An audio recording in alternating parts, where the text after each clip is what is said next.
Hey everyone, and welcome back to another episode of the Movie Mates podcast. I'm Matthew, joined by my wonderful co-host and best friend, Callum. Callum. Great to see you, dude. So today we've sort of got a similar theme that we've discussed before, but this one is more unconventional, as by the title. It's unconventional romances. Now we covered rom-coms about a year ago on the channel, at episode 5 or 6, I think, and then we covered part two last week, wasn't it? Yes, I believe so. Last week. So today we're back with a sort of similar theme of unconventional romances. So I'm going to pass over to my best pal here, and he's going to explain what movies we're going to be talking about today.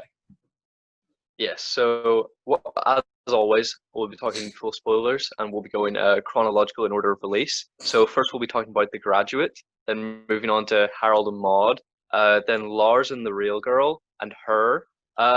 And we've titled this episode Unconventional Romances simply because in the context of these films, they are deemed so. We are not ones to judge. Absolutely, yeah, Provided it's legal, love who you love, absolutely. or object.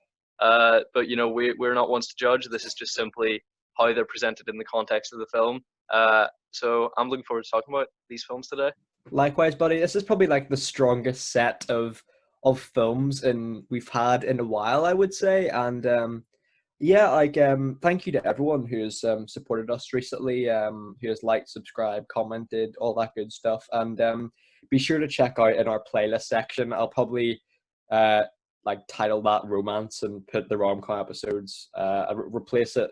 I know it is called romantic comedies at the minute, but I'll probably replace it with romance just so I can put this one in. But yeah, do you want to crack on with our first film of the day then, buddy? Yeah, Yes. So let's do the it. first film that we will be talking about today is The Graduate. And I saw that you had purchased this film, Matthew. Was that just because of its connection to 500 Days of Summer, and you, Yeah, you and felt a sort of kindred spiritness with it? yeah, you know what, 500 Days of Summer, as we've discussed in the channel before, does have this movie in it, and well, a scene of the movie, and I had to purchase it, man. And it's so good though. That's the thing, it's really good. So it's definitely got a rewatchability to it, I think. But Yeah, I fully agree. yeah, go ahead, man. Yeah. So if you want to just talk about the narrative of the film, Let's do it. uh, we are introduced to the main character, Benjamin Braddock's, and in the opening scene, he's just come back from finishing college, and he seems incredibly overwhelmed, and he's not able to talk to anyone at the party that's meant to be celebrating him. And Mhm. I have to admit, very recently, and by very recently I mean this morning, I chose my university options. So I Really? very much What you relate to, choose? yes, uh, law at Queen's and law at Ulster. Awesome. Uh, Cool. I mean, I probably won't get into Queen's or Ulster, but we'll You see. We'll will. see in You August. will. We'll see in Hopefully so. August. Fingers crossed. But I felt a great relation to the character of Ben about like the overwhelming feeling of what to do with your future, Absolutely. and I don't think I've sort of felt that relation to any character before.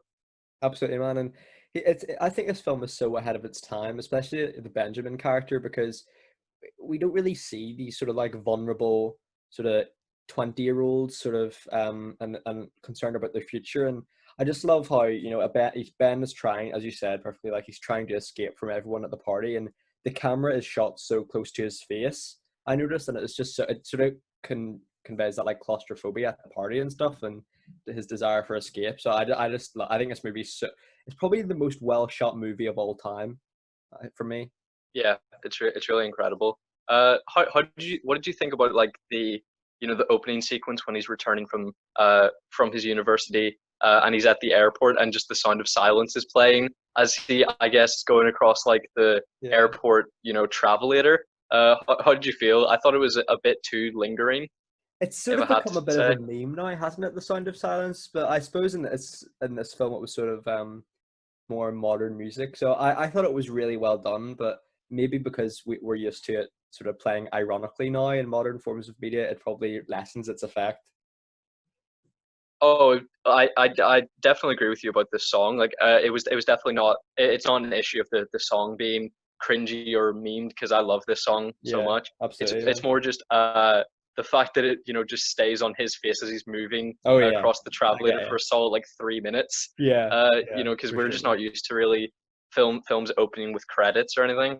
Yeah, and I noticed like during that scene, like there's like a poster in the background that says like "Do they match?" in relation to like suitcases at the airport, and I thought that was so ironic as well, given the relationship he builds with Elaine and Mrs. Robinson as well. So, yeah, this film's just so subtly ironic as well with that. So I love that completely. Yes, definitely. And as you mentioned, Mrs. Robinson, she's probably one of the most famous characters in film of all time. Really? And the scene where, yes, 100%, I would say one of the most famous scenes of all time is the scene where he's like, Mrs. Robinson, you're trying to seduce me. So Yeah. I mean, I would say that is one of the most famous of all time. And I Yeah. have to say, this film obviously comes with a huge legacy and it had a huge cultural impact. So Sure. it was sort of surprising to me how early the seduction from Mrs. Robinson begins, because Mhm. it was a lot earlier than I anticipated. It was, yeah. And I just love how Ben is the most like he's the most innocent guy alive, pretty much, for the first part of the film. Like he just keeps rejecting Mrs. Robinson's flirty advances, and I think she's probably one of the more like complex characters in the film. Like we don't really know much about her apart from her like failing marriage and whatever. And part of me does feel bad for her, but then part of me, part of me thinks like, well, part of me like sort of condemns her sort of you know unfaltering flirtation towards Ben. Like, what do you think about her character? Yeah, I do agree with you. I mean, I think it was funny to see sort of the cat and mouse Yeah, game that they pretty play funny. like in her house where she's insisting that she's not seducing him and then she just comes into Elaine's room fully naked. Yeah, So it was funny to watch, great but I point. mean you sort of have to recognize that it is a form of harassment because Absolutely. he is ardently tried to like bat her away from him and she's just incredibly insistent. So yeah, it sort of came off very intense, and obviously the fact that she's married makes it even worse because she's not only betraying her husband but she's also sort of manipulating Ben, who's Absolutely, man. a Great young point. person who's clearly vulnerable, and she seems to be knowing him well enough to take advantage. I think that's a great point, Callum. And one thing I wanted to ask you was this Dustin Hoffman's like breakout role, because he's quite a well-known movie star at now, I suppose. Is this his breakout role?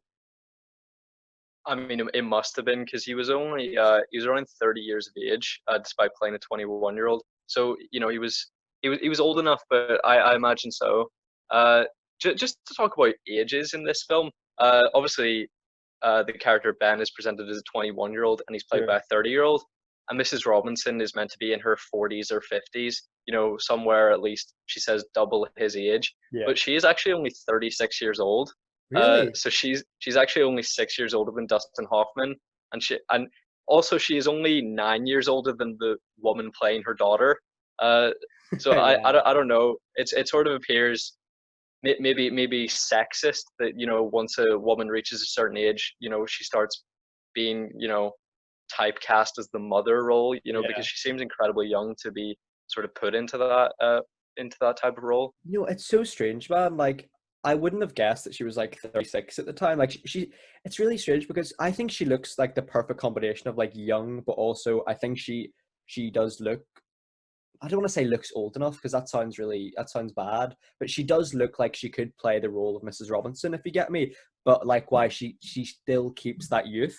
Like she has sort of an exuberance about her character that I think sort of retains that youth. Yeah, I agree with you. She portrays maturity very well, Yeah, that's a great point, man. That's a really good point. and sort of uh, obviously he meets Mrs. Robinson for this most recent occurrence at his party, and it is a party for him, but it's sort of odd. I only really realize now that the only invitees are actually the friends of his parents. Yeah, That but there's actually, not it's one fine. person his age there who's his Yeah, friend, and that is sort of one thing that we never see in this film. Like, does he have friends? Because he doesn't seem to be a bad guy. At yeah, least at this point in the film, there's nothing really morally questionable about it, well, questionable about him.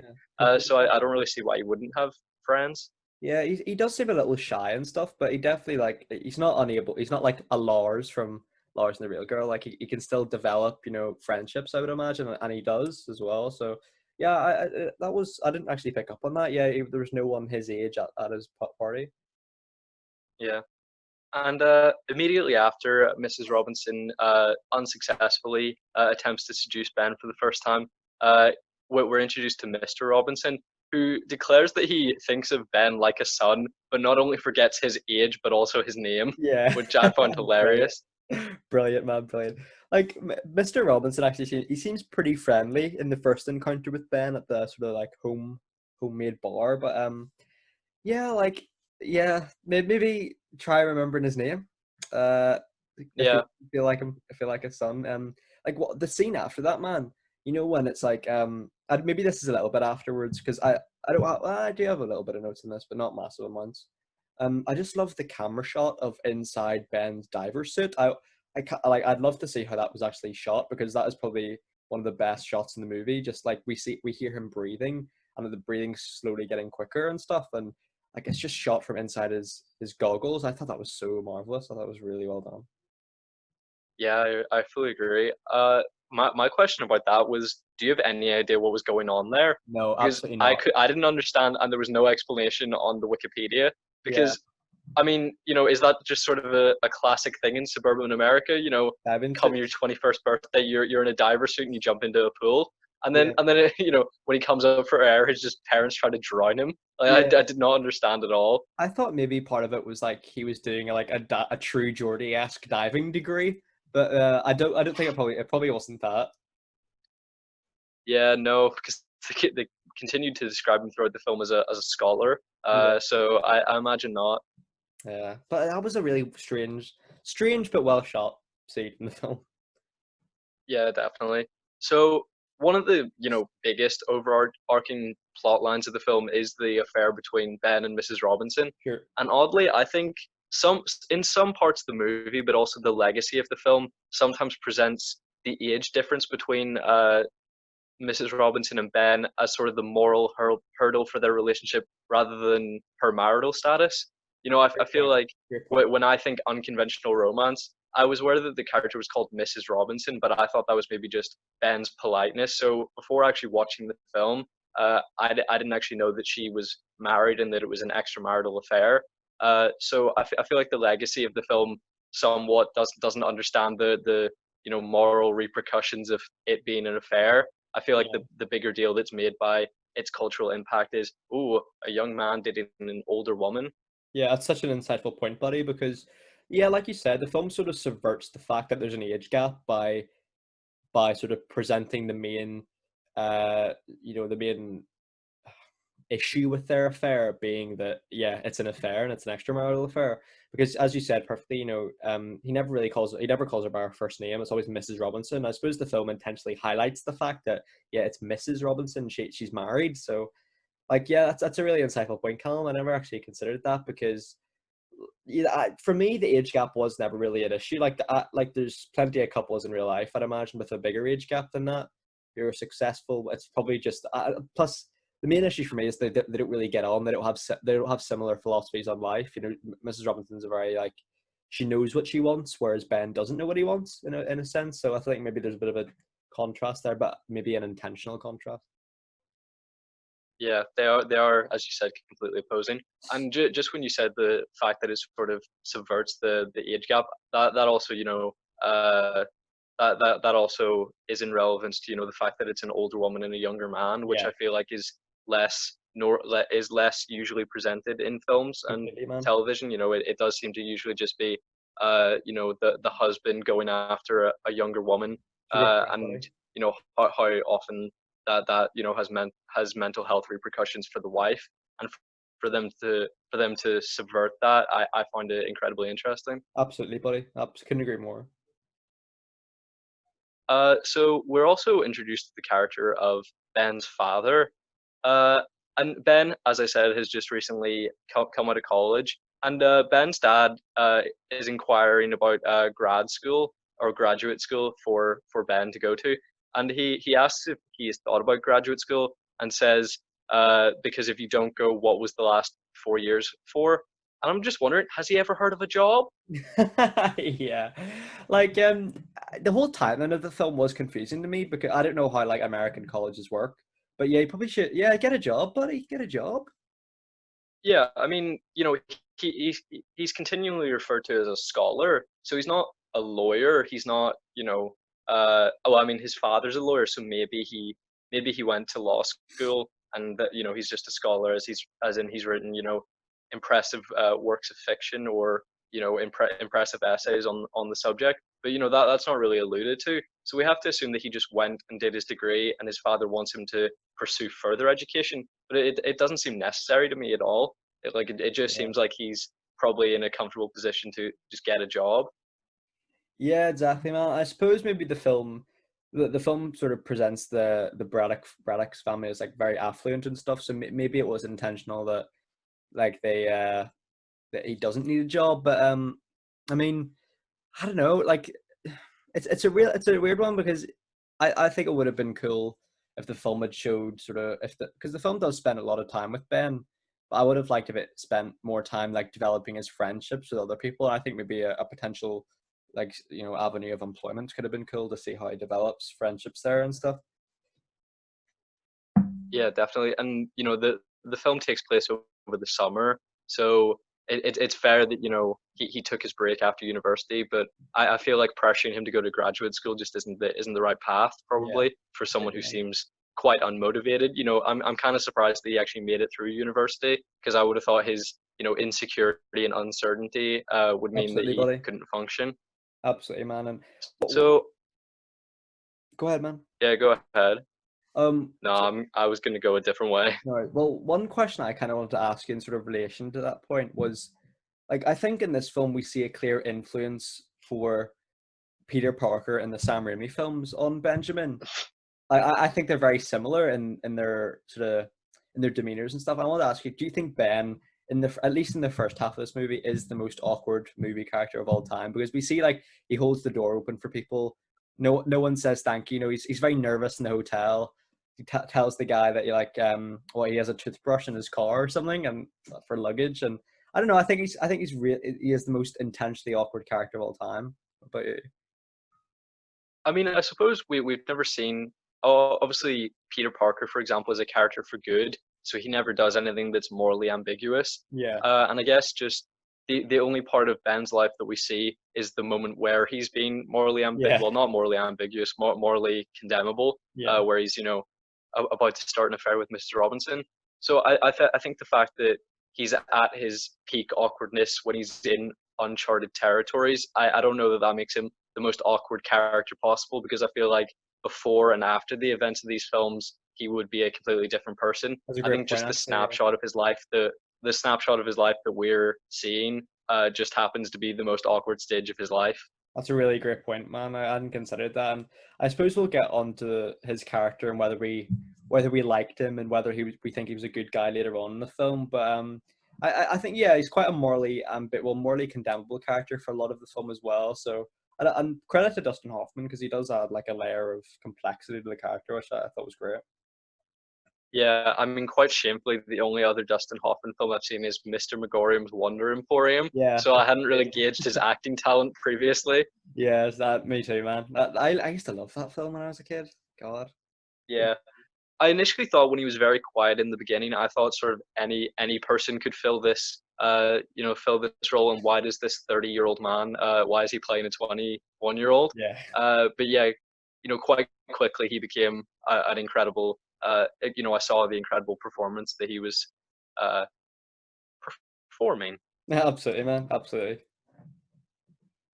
So I would say one of my absolute favorite scenes of the film, which I'm sure you will agree, was when he takes Elaine out on an Yeah. intentionally disastrous date, and he's Weirdest just date ever. pretending to be a fuck boy. Just Weirdest like date he has ever. like a cigarette hanging from his mouth and sunglasses, and There's he's a taking her naked to a strip girl club. twirling in the background. That was hilarious. Like that is the one out of everything he does in the film. Maybe not everything he does in the film, but it's certainly in the top three. That is the bit where it made me hate him a lot. It's like you got to feel bad for Elaine, and that she is clearly so uncomfortable, and he just I don't know. It's just the way he just like for lack of a better term, like he just forgets who he used to be and just assumes this like as you said like fuck boy attitude. It wasn't for me. I guess it is. Do you think it's supposed to be intentionally funny?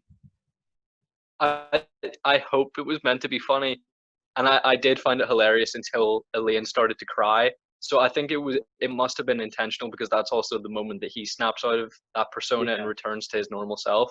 So exactly. I think it must have been intentional, but I did find it genuinely hilarious. Yeah, man, and like Elaine, I guess Elaine sort of comes around to the real Benjamin in the end. I've got a really weird note here that I can't actually. It's been a few days since I've seen this film, so maybe you can clarify this. I've said I respect Ben for doing the right thing and telling the truth. I assume that means telling the truth to Elaine about his affair, but I can't remember what. Do you have any idea what that note could be? Yeah, I imagine it's during the course of their date, he brings Elaine to the hotel, to the bar at which, you know, he's been rendezvousing with Mrs. Robinson. Yeah, So Elaine sort of deduces that he's been having an affair with a married woman, and he does admit that. And he lies by saying that, you know, it's a woman with a husband and a son rather than a husband and a daughter. So he did lie on that one detail, and obviously omits the fact that it's Mrs. Robinson. sure. But she sort of seems to quickly accept that. You know, he says that it's ended, which at this point it hasn't officially ended. So he insists that it's ended, and she's perfectly comfortable with pursuing a relationship with him, which sort of baffled me because I would have thought, you know, if you were aware that someone was capable of having an affair, you would never want to date them because, you know, as the saying goes, once a cheater, always a cheater. And Yeah, you know, like the cat. Yeah. if they can cheat with a married woman, they'll definitely consider cheating on you. I suppose that's a really good point, man. Like there is the classic, a leopard never changes its spots idea, isn't it? And yeah, it is unusual that Elaine just accepts it and stuff and moves on. Yeah, because he wasn't the married party in the affair, but I feel like he still holds equal Yeah, responsibility. yeah, completely, man.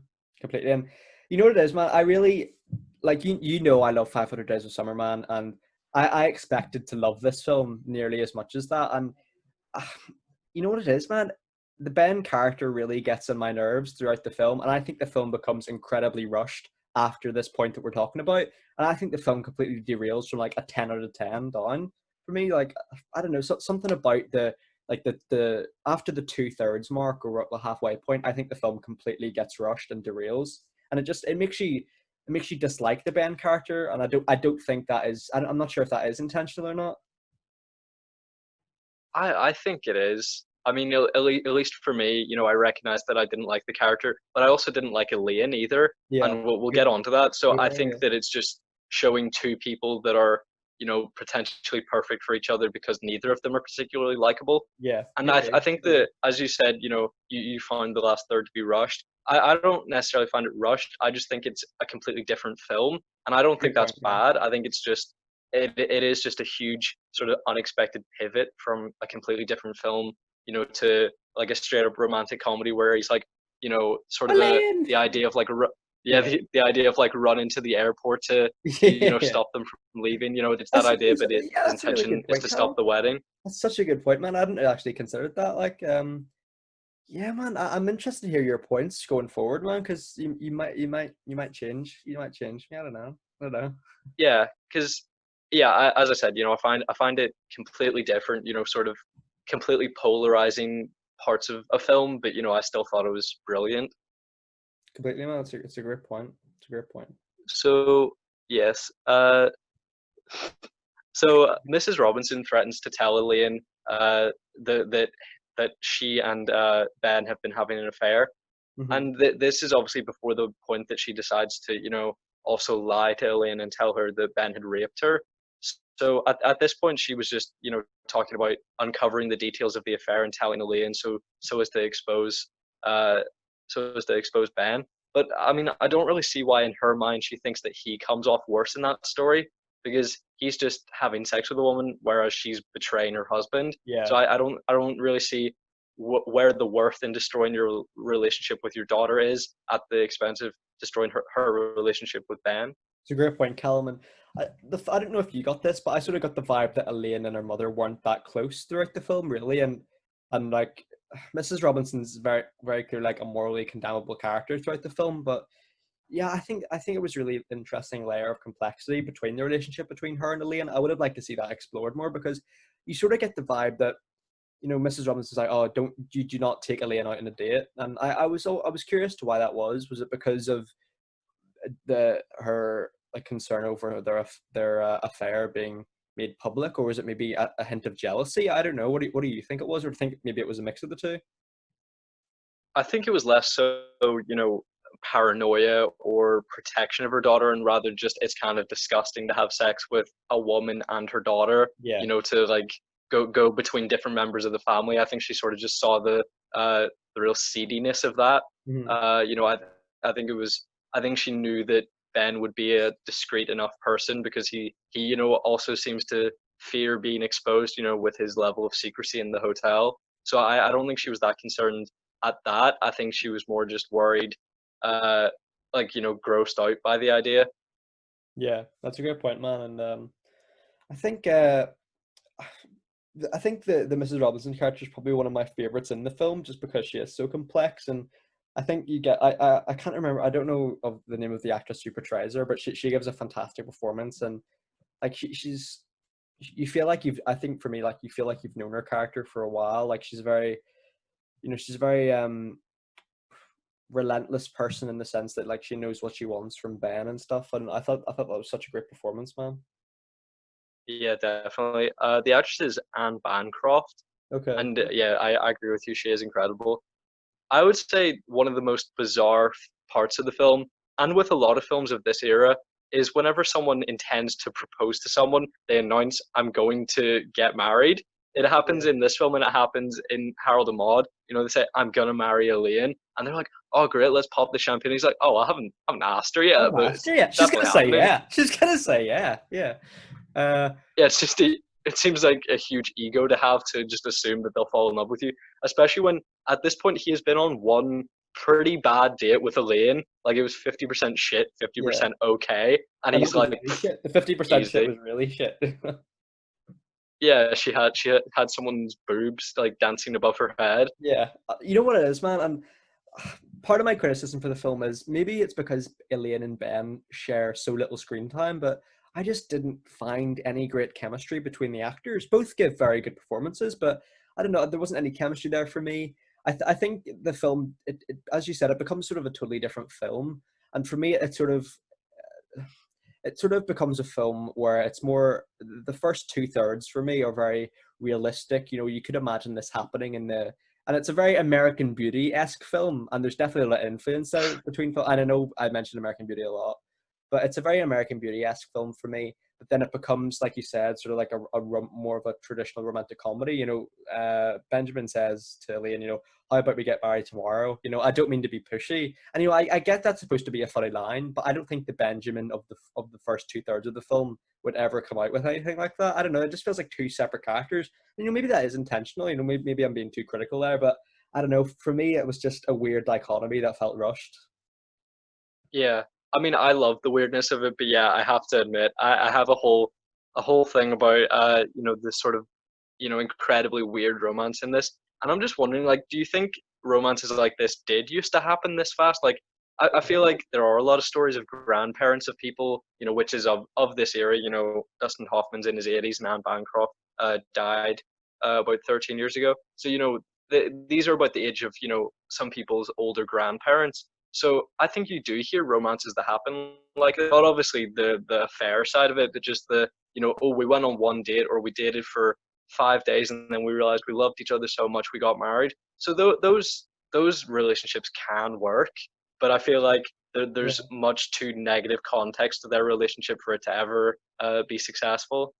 Yeah, man, you know what it is, because I don't know whether it's maybe because in like the 1960s and the 1950s, like society was a lot more religious at the time, and people tended to get married a lot sooner, a lot younger. So maybe that was it. I don't know. Like we see now in 2020 and stuff, people start families. Some people start families young. Some people start families, in their 40s. It's a lot older now, I would say, compared to the 1950s and 60s. Which, and like you said perfectly, man, these relationships have succeeded and do work. So I thought it was it was a very interesting concept. I just thought, and it was a concept that I support. I think love can work in many different forms, and we'll talk about that in other films like Her and stuff. But I don't know. I thought it wasn't. It was a really great idea. It just wasn't well executed for me. Yeah, I mean, I do have a critical perspective on this kind of relationship. where I was just wondering, like, is this why the divorce rate of like the previous generation is so high? Because they just don't have a good example like set by parents who just leapt into marriage without a second thought.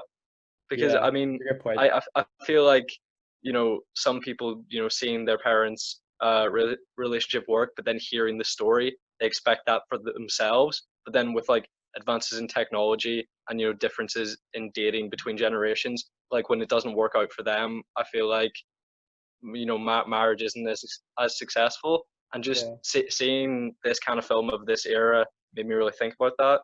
Absolutely, man. And like, do you think the divorce rate for our generation would be similar to their generation? Do you think it'd be less or more? What do you think? I think that people are pickier, and you hear people, dating like for 8 to 10 years before getting engaged, Yeah, and you don't really hear as often, people dating their high school sweetheart or their first boyfriend or first girlfriend, and those relationships are amazing, and I'm glad that so many do work out, of generations before, absolutely. but it doesn't happen this often, so I don't think our generation will have as high a divorce rate, just because I feel like people have taken the time to really consider the partner that they've chosen. Yeah, man, I completely agree with you. And I think our society, well, our generation, maybe I suppose a few generations before, like have experienced like online dating, with apps like Tinder and stuff like that. And yeah, I think they offer like a great new avenue and stuff. And we see more and more people joining those apps. So it's going to be interesting to see how those relationships pan out. I think it's great that there's more avenues for love now than there used to be, and I think people are being a lot more considerate as to who they want to spend the rest of their life with. Yeah, definitely. That's why I'm single. I'm just too picky. Just Yeah, yeah, definitely. That's yeah. why. That's definitely the reason. It's only a matter of time, Yes. man. It's only So a matter of time. sure. Moving away from that, we see Ben is confronted after basically stalking Elaine for a few weeks. He's finally confronted by Mr. Robinson, and he reveals that he's, of course, divorcing Mrs. Robinson. And Ben seems surprised and asks why. Is that how dumb is this kid? Yeah, he's a graduate. He's a pretty smart guy. He's a pretty smart guy. Yeah, he's like, "Oh, hey, person I cuckolded. Why are Yeah. you divorcing your wife that I had sex with?" Yeah, I know. Like, oh God, do you feel bad for Mr. Robinson? You I have mean, to. I feel like his dismissiveness of Ben in the first part of the film, where he doesn't really remember his name, he doesn't know his age, and Yeah, yet he calls him a son. Like, I feel like that is an attempt to sort of justify Mrs. Robinson's lack of affection for him. It's not very successful, because I mean that doesn't make him a bad person. It just makes him, not care for Ben, who seems to also not care for anyone else. yeah. So I don't Good I don't point, man. really feel bad for Ben in that scenario. So yeah, I feel like Mr. Robinson definitely deserves a lot of sympathy. Absolutely, man. Completely. So finally, in the final part of the film, we see Dustin Hoffman's Ben try and stop the wedding between Elaine and Carl, and the marriage is unfortunately does take place. Unfortunately for Ben, Yeah. fortunately probably for Carl and for Elaine, because they probably both deserve better than dealing with his shit. But I is he too late? Mrs. Robinson says, "Oh, don't worry about it. He's too late." But I mean, isn't a marriage only legal once you sign? Good Once you point. That's, sign that's a something, really like, good point. isn't it? Yeah.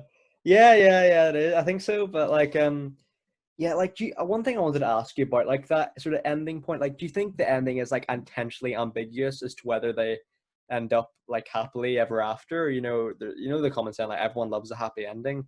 I'm not convinced this is a Yeah, happy ending for either of the characters. We've seen 500 Days of Summer, like that. The final scene is shown in that film during the point where Tom is reflecting on his relationship with Summer in a negative way. So I don't know. What do you think, man? yeah, definitely. So I would say, aside from the scene of Mrs. Robinson trying to seduce Ben, I would say the second most is that scene where they have that look of like, "Oh shit, should we have done that?" And I think it's one of the best scenes of all time in film Absolutely, history. absolutely. And I think in that moment they do completely question their love for each other, because neither seems right for each other in, seemingly both of our opinions. Mhm. Elaine also seems irrational, and she seems to fall in love too quickly, but she doesn't do anything morally questionable, morally condemnable like Ben does. Mhm. So she's obviously a better person than Ben, but she also doesn't. They seem not right for each other at all. And in Absolutely. that moment, I think that's when they realize it. Ben was worried about his future, and now he realizes he has to pursue one which will likely make him miserable. Absolutely, man. I've been very critical of the last third of the film, but this scene really does redeem it in many ways because it's probably my favorite scene in the film. Like you said, it's probably one of the best scenes in film history for me as well. And it's just so complex, and I love that. And that's probably the biggest, like one of the biggest arcs of the film is the complexity of the characters and the fact that the film sort of defines itself as that.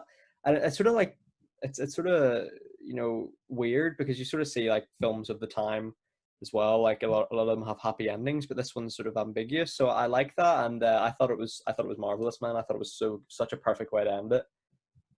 Yeah, definitely. And her husband, potentially husband. We're not sure how legal that side of the marriage was, Yeah, but he does seem, to be fair, quite dull. He came to the zoo like holding his pipe, like he looked like an idiot. yeah, But she still deserves better than Ben. yeah. Can I just say, Like I get that she ran away from Carl, but like why is she going with Ben? see from the camera angle of the way you were holding your hand there, it looked like you were just giving me the finger. So that's it. And then she just is like, yeah, he's so dull. He's so dull. But yeah, no, he was. Yeah, I mean, Carl, isn't it? Yeah, Yeah, yeah. Per Carl. Maybe not per Carl. I don't for know. Carl. We don't really see him, but per Carl. Yeah, I mean, he does nothing to question, as to whether he's a good guy. Yeah, So I good guess point. we should feel bad for him. It's a good point. But I would say, aside from the incredible performances, in my opinion, the amazing writing, amazing structure is the music, Oh, because this Simon and film is Garfunkel. entirely constructed of Simon and Garfunkel music, and I really miss this kind of film because nothing like this exists anymore. This film and Harold and Maude. Harold and Maude was, entirely Cat Stevens music, and this film's entirely Simon and Garfunkel music. Mm. And I think that movies should never have stopped doing this, where they have a single artist soundtrack, because I think it creates a complete musical tonal consistency And that that's such just a isn't good in point, place man. in films these days. I completely agree with you, Callum. And it sort of gives the film a really great energy, sort of throughout the film. And like films like this and Harold and Maude, I think they have a real aura about them, and they're really special films for me. And I felt films like Norman, like its soundtrack is mostly constructed by like two artists, which is still good, but as you said perfectly, Callum, it doesn't have the same emotional consistency and tonal consistency. So yeah, man, I wish films did that because I think it would really bring back great memories. Yeah, I mean, we see it from time to time, and like with "Blinded by the Light" being, entirely Bruce Springsteen songs, and "Yesterday" being the Beatles. There are certain modern examples, but I just don't know why this trend ever went away. Yeah, I suppose from yesterday's case, it's more on the nose because I suppose it's an inherently Beatles film, whereas this film it's not about like Simon and Garfunkel, so that makes it more special for me. What about you? Yeah, definitely, I agree with you. Did you have any further points on the film, or did you want to leap into ratings? I'm just happy to head on into ratings, bro. What would you give it out of 10? Well, I love every part of this film. I think, as you said, Ben is not a good person, but I think this film recognizes that, and that's why in that moment where we think he's got happiness, he's still not happy with his life, and Yeah, I don't think we're meant to feel bad about that. I think we're meant to feel bad for Elaine, as to she may have made the wrong choice, but I think for Ben, he doesn't deserve to be happy, and I think the film knows that. So I think that the film is sensational. I loved it so much. I'm awesome. gonna So give it a happy to 10 hear out of that. 10. Awesome, man. I'm so happy to hear that because like I'm sensing less from you. I still really enjoyed the film, and the ending alone is marvelous, and it really brings the film up for me. Uh, I'd I'd probably give it a I'll give it a 9 out of 10. It is an 8.5 here in my notes, but a lot of your points had boosted it up to a 9 for me. So like I think this film has it's just such a really I know I've kept using the phrase complex, but it is such a complex film, and it's really the best shot movie of all time for me. And I just think it's such a marvelous film, and I'm really glad 500 Days of Summer included it in the film because I don't know. I think this is film where I can come back to and enjoy it more and more upon each rewatch. So it'll be interesting to see if we ever return back to this sort of film, or we mention it again one day, because it's such a special film, isn't it? Yeah, I mean, if I were ever to do something creative or be involved in filmmaking, this is the kind of film I would want to make. Yeah, Because I want to bring back the older standards of film. yeah, Because sometimes in a film like this, you know, Ben is somehow a complex character whilst also balancing the fact that his entire personality is just he's nervous for the future, and he's not a great guy. Like that's pretty much all the character development you get, but he still appears as such a complex character. There's no yeah, completely. exposition needed. It's so clear as to why he's confused about his future, Yeah, and the final shot of the film says that he still is. Despite making this huge declaration of love for Elaine. So, this is the kind of film that I would want to make if I was involved in filmmaking. And I just want to see more films like this, but I think that's unlikely to happen. I think the form has moved on from films like this. yeah. Like in many ways, this sort of film has become like the Western. It's been sort of left behind and forgotten. You don't really see films like this anymore. And yeah, I don't know. Like, I think this film, it's such a special film, and I completely agree with everything you've said, buddy. I think it was a great review from me. Yeah, and as you said, uh, it is an era that they've moved past, and they do make films that are set in the '60s, but it doesn't feel like a '60s Yeah, film. It still feels like a modern film yeah, set in the '60s, yeah. and I just wish that they could recapture the magic that I saw here. Me too, man. Absolutely. And I think if a film like this was made in today, like I think it would be really successful, man. I think it would be, if it was well made, well shot and stuff. I think it has real potential, because it's sad that these films sort of get left behind. Like these films in Harold and Maude, and yeah, like they don't get the praise they deserve.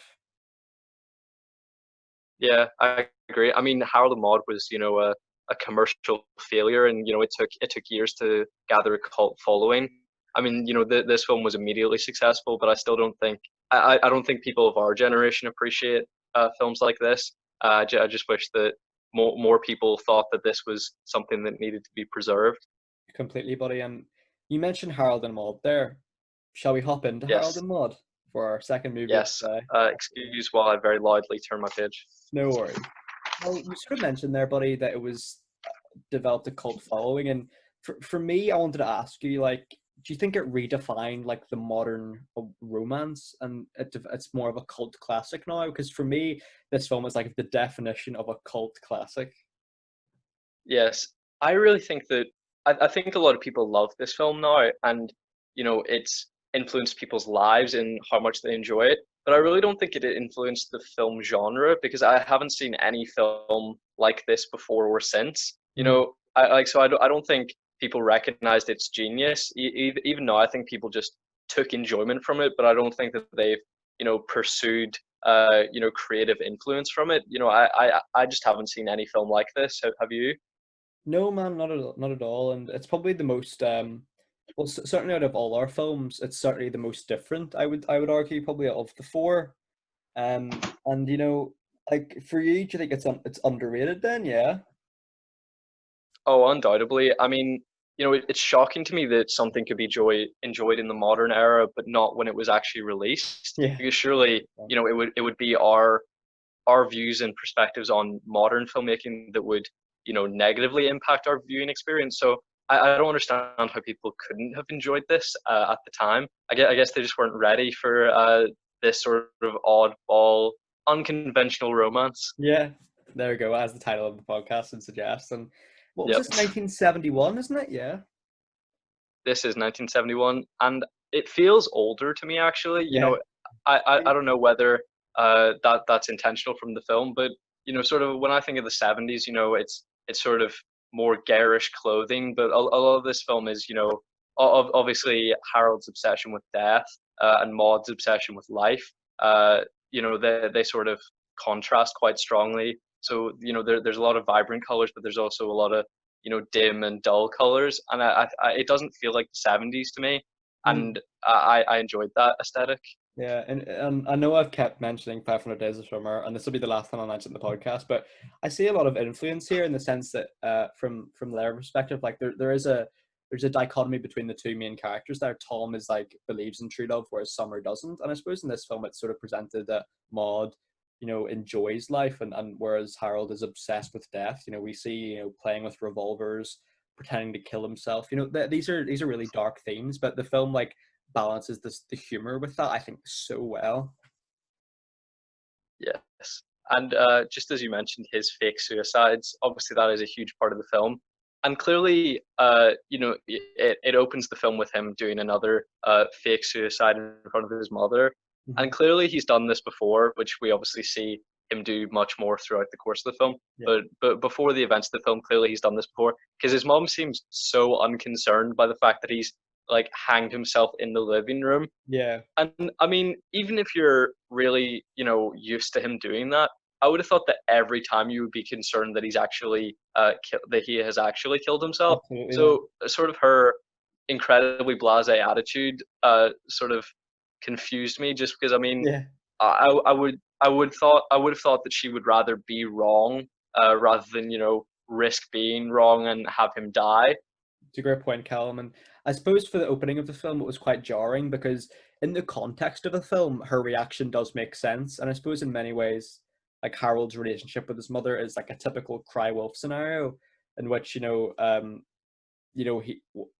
gets the reaction the first time he pretended to kill himself, but every time after that, it's just a blasé reaction where she doesn't care because she knows he hasn't.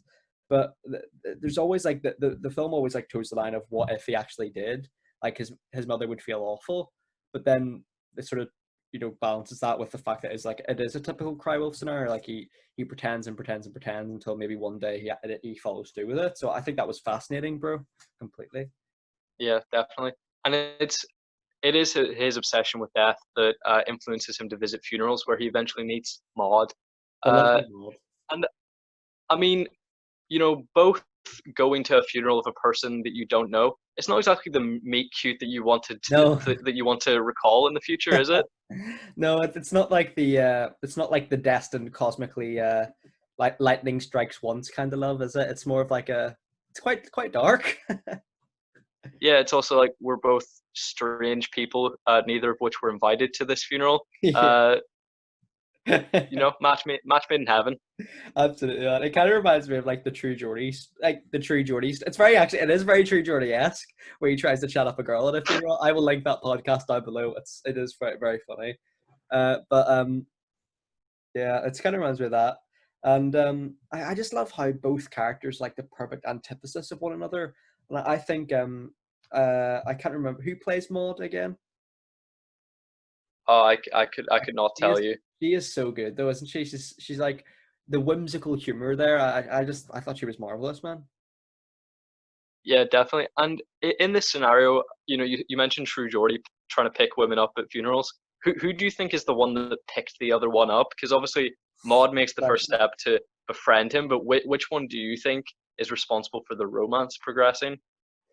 I think in many ways it's both of them, but I think platonic friendship wise, probably Maud, but then romantic interests, I think maybe it's Harold that takes it that step further. What do you think?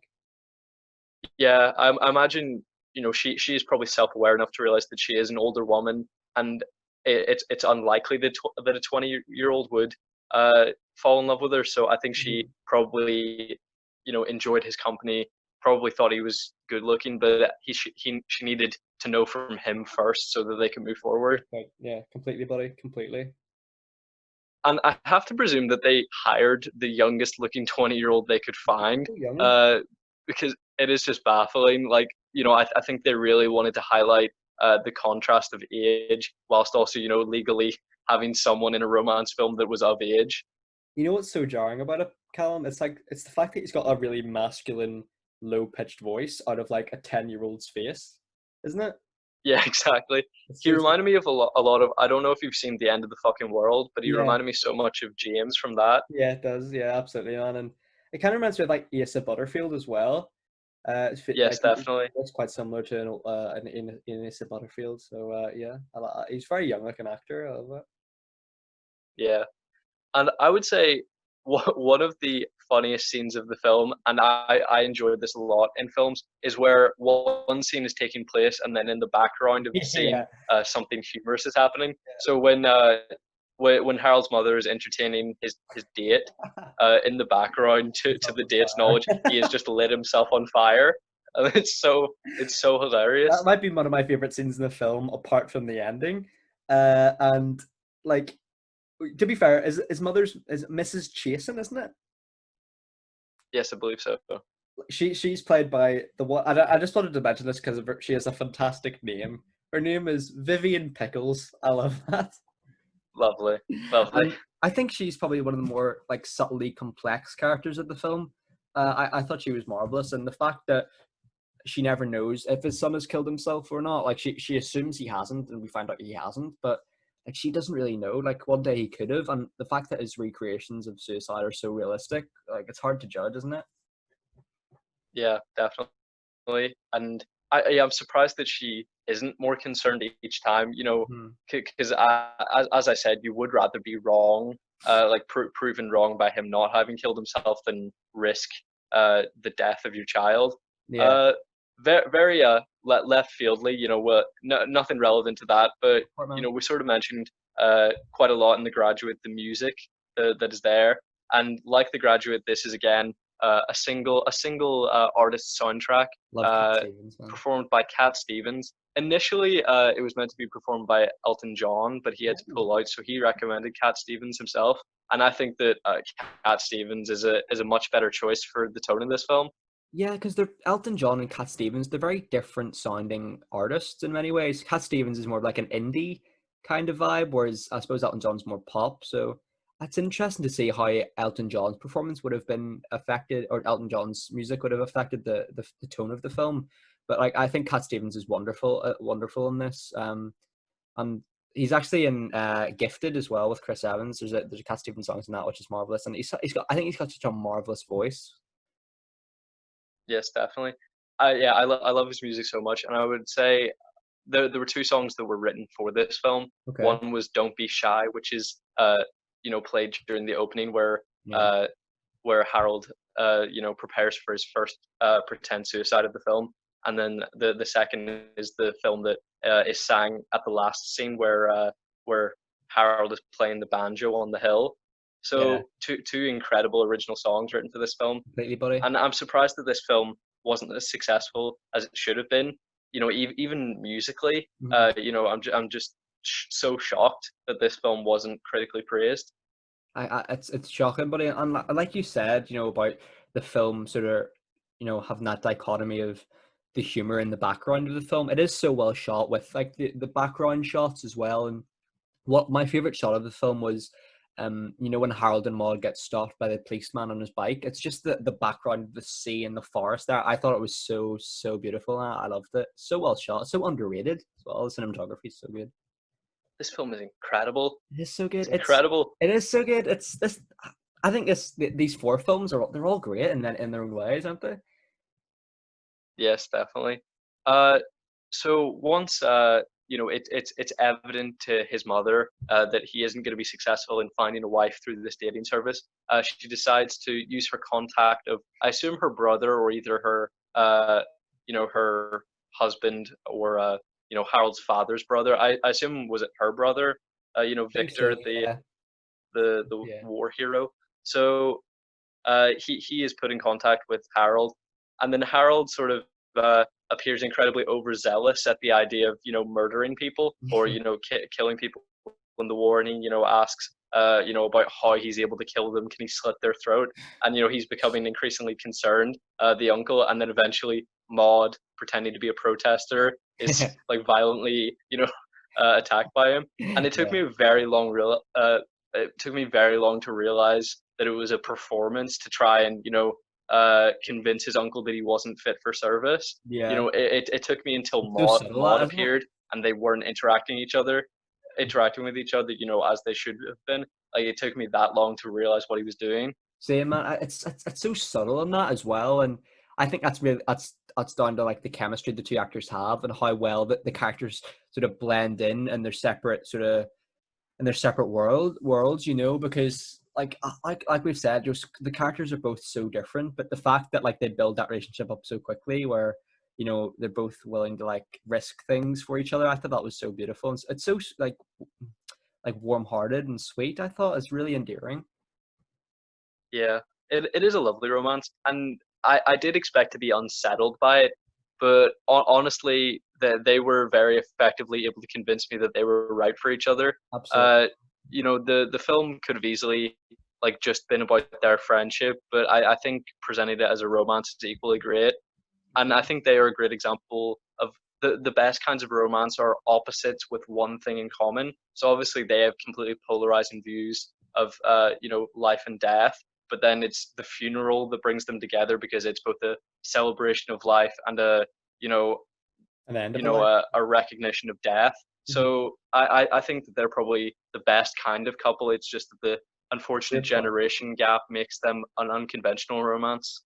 That's such a great point, man. And I suppose we'll get on into the ending and the sadness behind it in many ways. And yeah, I completely agree with everything you've said, buddy. I think you've hit the nail on the head there. Yeah, so romantically, the last ditch effort to for his mother to pair him up with someone is a character called Sunshine, who is allegedly an actress, but perhaps one of the worst I've ever seen. Yeah. What a name, though.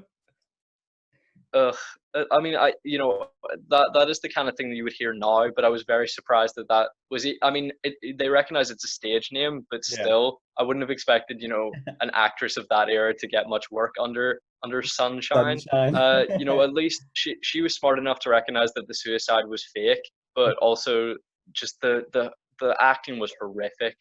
Yeah, I know. Do you think it's intentionally bad? Oh yeah, definitely. I think it was to recognize that there was some potential of a romance there with her at least recognizing that his suicide wasn't actually real, but then quickly defeated by the fact that her entire profession is based on her talent, which she has none. Yeah. And like, we see like Harold and his multiple dates. I really wish Harold and his last date would have ended up together because they seem so similar. Him and Sunshine, you mean? Yeah, like when him and Sunshine like when they kill them, well, they pretend to kill themselves. I thought that was quite nice because they, like you said, opposites, but they have one thing in common. So I don't know, maybe Yeah. that could have been explored. But the Harold and Maude romance, it's undeniable. The connection's undeniable, isn't it? Yeah. I guess the issue with Sunshine is that she saw it as a performance art piece, and she probably couldn't have accepted that the obsession with death was actually a big part of his life. Yeah, She probably thought it was just for fun, but that seems to be most of his persona. yeah, yeah. She probably thought it was just for the giggles, Yeah, just for the lols. just for the But love. we obviously see a lot of people pushing against the relationship between Harold and Maude, which is why we've talked about this film today because many people within the society in in our actual society would have an issue with this age gap, and many people within the film do, including his mother. And to my biggest surprise, the priest, because when he hears at the potential of Harold and Maude getting married, he says that it makes him want to vomit. But surely, as a Christian, he believes in eternal life. So what's Exactly. 60 years to him? Yeah, but yeah, I thought it was quite not necessarily hypocritical, but like it was quite a weird reaction. And love can Yeah, come. just the fact that he was like he Go was ahead, man. describing like her naked buttocks, Yeah. just folding over. Like he went like viscerally sexual, and I'm like, you're a priest, mate. Like Yeah. he, I mean, I was gonna say he hasn't had sex with Maud. He actually has, but the priest isn't aware of that. So yeah, I don't really understand the priest's issue. That's the thing, man. And like we've said at the start of the podcast, just to preface it, like love can come in many forms, and it is sort of in many ways it's sort of sad that these sort of relationships are condemned in society because I'm a big believer in that as we said, the sort of love and its variety of methods and a variety of ways. So yeah, I don't know. This is the societal contempt. Is that the right word? The societal disapproval of the relationship is quite sad, isn't it? Yeah, I mean, who could ever judge, two adults loving each other? Like, how is there an issue with that? I can somewhat see some perspective in her and Lars and the real girl as to people's issue with that potential romance. But I mean, how is an age gap between adults ever an issue? Yeah, yeah, exactly. Like as long as it's like of legal age, age is just a number, isn't it? Indeed. And as you said, you brought up the quite devastatingly sad ending, and Absolutely. just did you have anything to say to it? Because I have more of just a reaction to their behavior in that scenario. Like, did you have anything to say about Maud's death in this film? I wanted to ask you, like, how long do you think she was planning on taking the sleeping pills? Do you think she had planned it for a while? Like as soon as she turned 80, like she says it's a good time to die. It's the right time to die. Like, how long do you think she was planning that for? Yeah, I imagine she must have planned it at least before meeting Harold, because I don't think she would have planned it after meeting Harold. Mhm. It must have been a plan that was in place. And if she thinks that that's the right time to go, that the natural lifespan of humanity should be 80 years. I mean, it seems like an arbitrary number to place on it, but I guess she just wanted to go out on a high note. She was in love and she'd had Good a point. great life. So I guess, well, a great life since coming to America. So I guess she just felt that it was the right time. Yeah, man, and it's and like you said about, well, did you sort of want to mention the reactions, because this film probably has the most infamous what in movie history. I'm not aware of what you're going for. No, the bit. Well, I don't know if it is infamous or anything, but I thought it was hilarious. Well, not necessarily hilarious, but I thought it was quite humorous when Maud says, oh, like my final farewell, I took all the sleeping pills. I'll be gone by midnight, and Harold's just like, what? I thought it was sort of heartbreaking in many ways as well, wasn't it? Yeah, and I just remember when you said that, how drastically it then cuts from that to the ambulance. Like, I think Yeah, that is intended as a humorous moment. yeah, Uh, but yeah, I really enjoyed that. But I sort of wanted to talk about their behavior in that scenario, go for because it, man. I think sort of both of them behave unexpectedly. Because I would have thought uh, that Maud, because she loves life, she would want to soak up every moment that she possibly could, and she would never bring death upon herself, because she wanted to she Mhm. loved life in all forms, with plants and the human body and the human life. Sure. It seemed like she would want to Good live point. every moment she possibly could. And what actually, I thought that behavior was questionable. Her decision to end her own life, I thought was questionable. But what I found actually inconsistent was Harold. We see that he obviously loves Maud, but he also loves death. So I would have thought that he would absolutely love to have a dead girlfriend. Like, I thought he'd be living his best life. Yeah, yeah, and that's a great point, man. And the one line that broke me in the film was when Maud goes to Harold, go love some more, and it sort of presents that fact that they're not endgame in the 2020 sense. They're not like meant to be in many ways, but in many ways they are meant to be. So I don't know maybe it is an intentional complexity to their relationship. Like, do you think they're meant to be or not? Because I suppose it's I think they are. I think they were meant to meet. I think they were meant to have their relationship, and just they were so unlucky that the universe put them on the planet 60 years apart. yeah, They seemed perfect for each other, and I think if they were the right ages for each other, it would have been a perfect relationship that would have lasted forever. absolutely. And I just feel, but I feel that I don't think he will love again. I think that he'll always treasure her, and go to her grave and appreciate her, continue to love her. But that seems within his character. He loves death, so I don't see why he couldn't love someone who is dead. Yeah, that's such a great point, and I think the film presents such a beautiful message about teaching you what to appreciate what you have in life and stuff. And I thought their relationship, like you said perfectly, like the universe had put them 60 years apart, and I thought their relationship was so sweet and so kind-hearted. Yeah, and the film never explicitly says the words "Maud is dead." We just grasp that from his reaction, and then the end of the film where she obviously it isn't alive. Hmm. And do they is there a funeral for her, or does it just finish with him on the hilltop? I think it just finishes with him overlooking, and well, because the car goes over the cliff, doesn't it? And then he's on the hilltop. Yes, so they never say the words Maud is dead. So when he was driving at the end of the film, I did find myself desperately hoping that she was still alive and that they just misled us. Yeah. Uh, and I was very disappointed to find out that unfortunately she was gone. I know. It's sort of in many ways it's bittersweet because Maud is happy with the end of her life, but likewise you feel bad for Harold because he loved her so much. Yeah, it was a short but perfect relationship, so that they're not going to be able to continue. But what they had was great. So yeah, I Absolutely. agree with you. It is incredibly bittersweet. Did you have anything else to say on the film? No, nothing at all, mate. What about yourself? No, nothing more from me. So I'd love to hear your rating of the film. So I think this film has a beautiful message. It's the definition of a great cult classic, and I thought the performances were so good. So I'd probably give it a 9 out of 10. I had a great time with this film. What would you give it, mate? Lovely. Yeah, I would say it's one of the most pure and innocent romances I've ever seen, whilst it, being unconventional by society standards and criticized within the film. I think it's a beautiful romance. The acting's incredible. I think it's one of the greatest soundtracks that's ever been made. Certainly by one solo artist. Mhm. Because I feel like too often now, say with like Suicide Squad, the film seems like a music video because Yeah. it's just cobbled together by 12 different artists, and then there's a score on top of that, which is just all needlessly confusing. And I wish that they would just go back to the basics and realize that one artist can create a soundtrack that is tonally consistent for your entire film. I Mhm. feel like it's more difficult because a lot. I mean, I haven't even rated it yet, but I'll get to it in a second.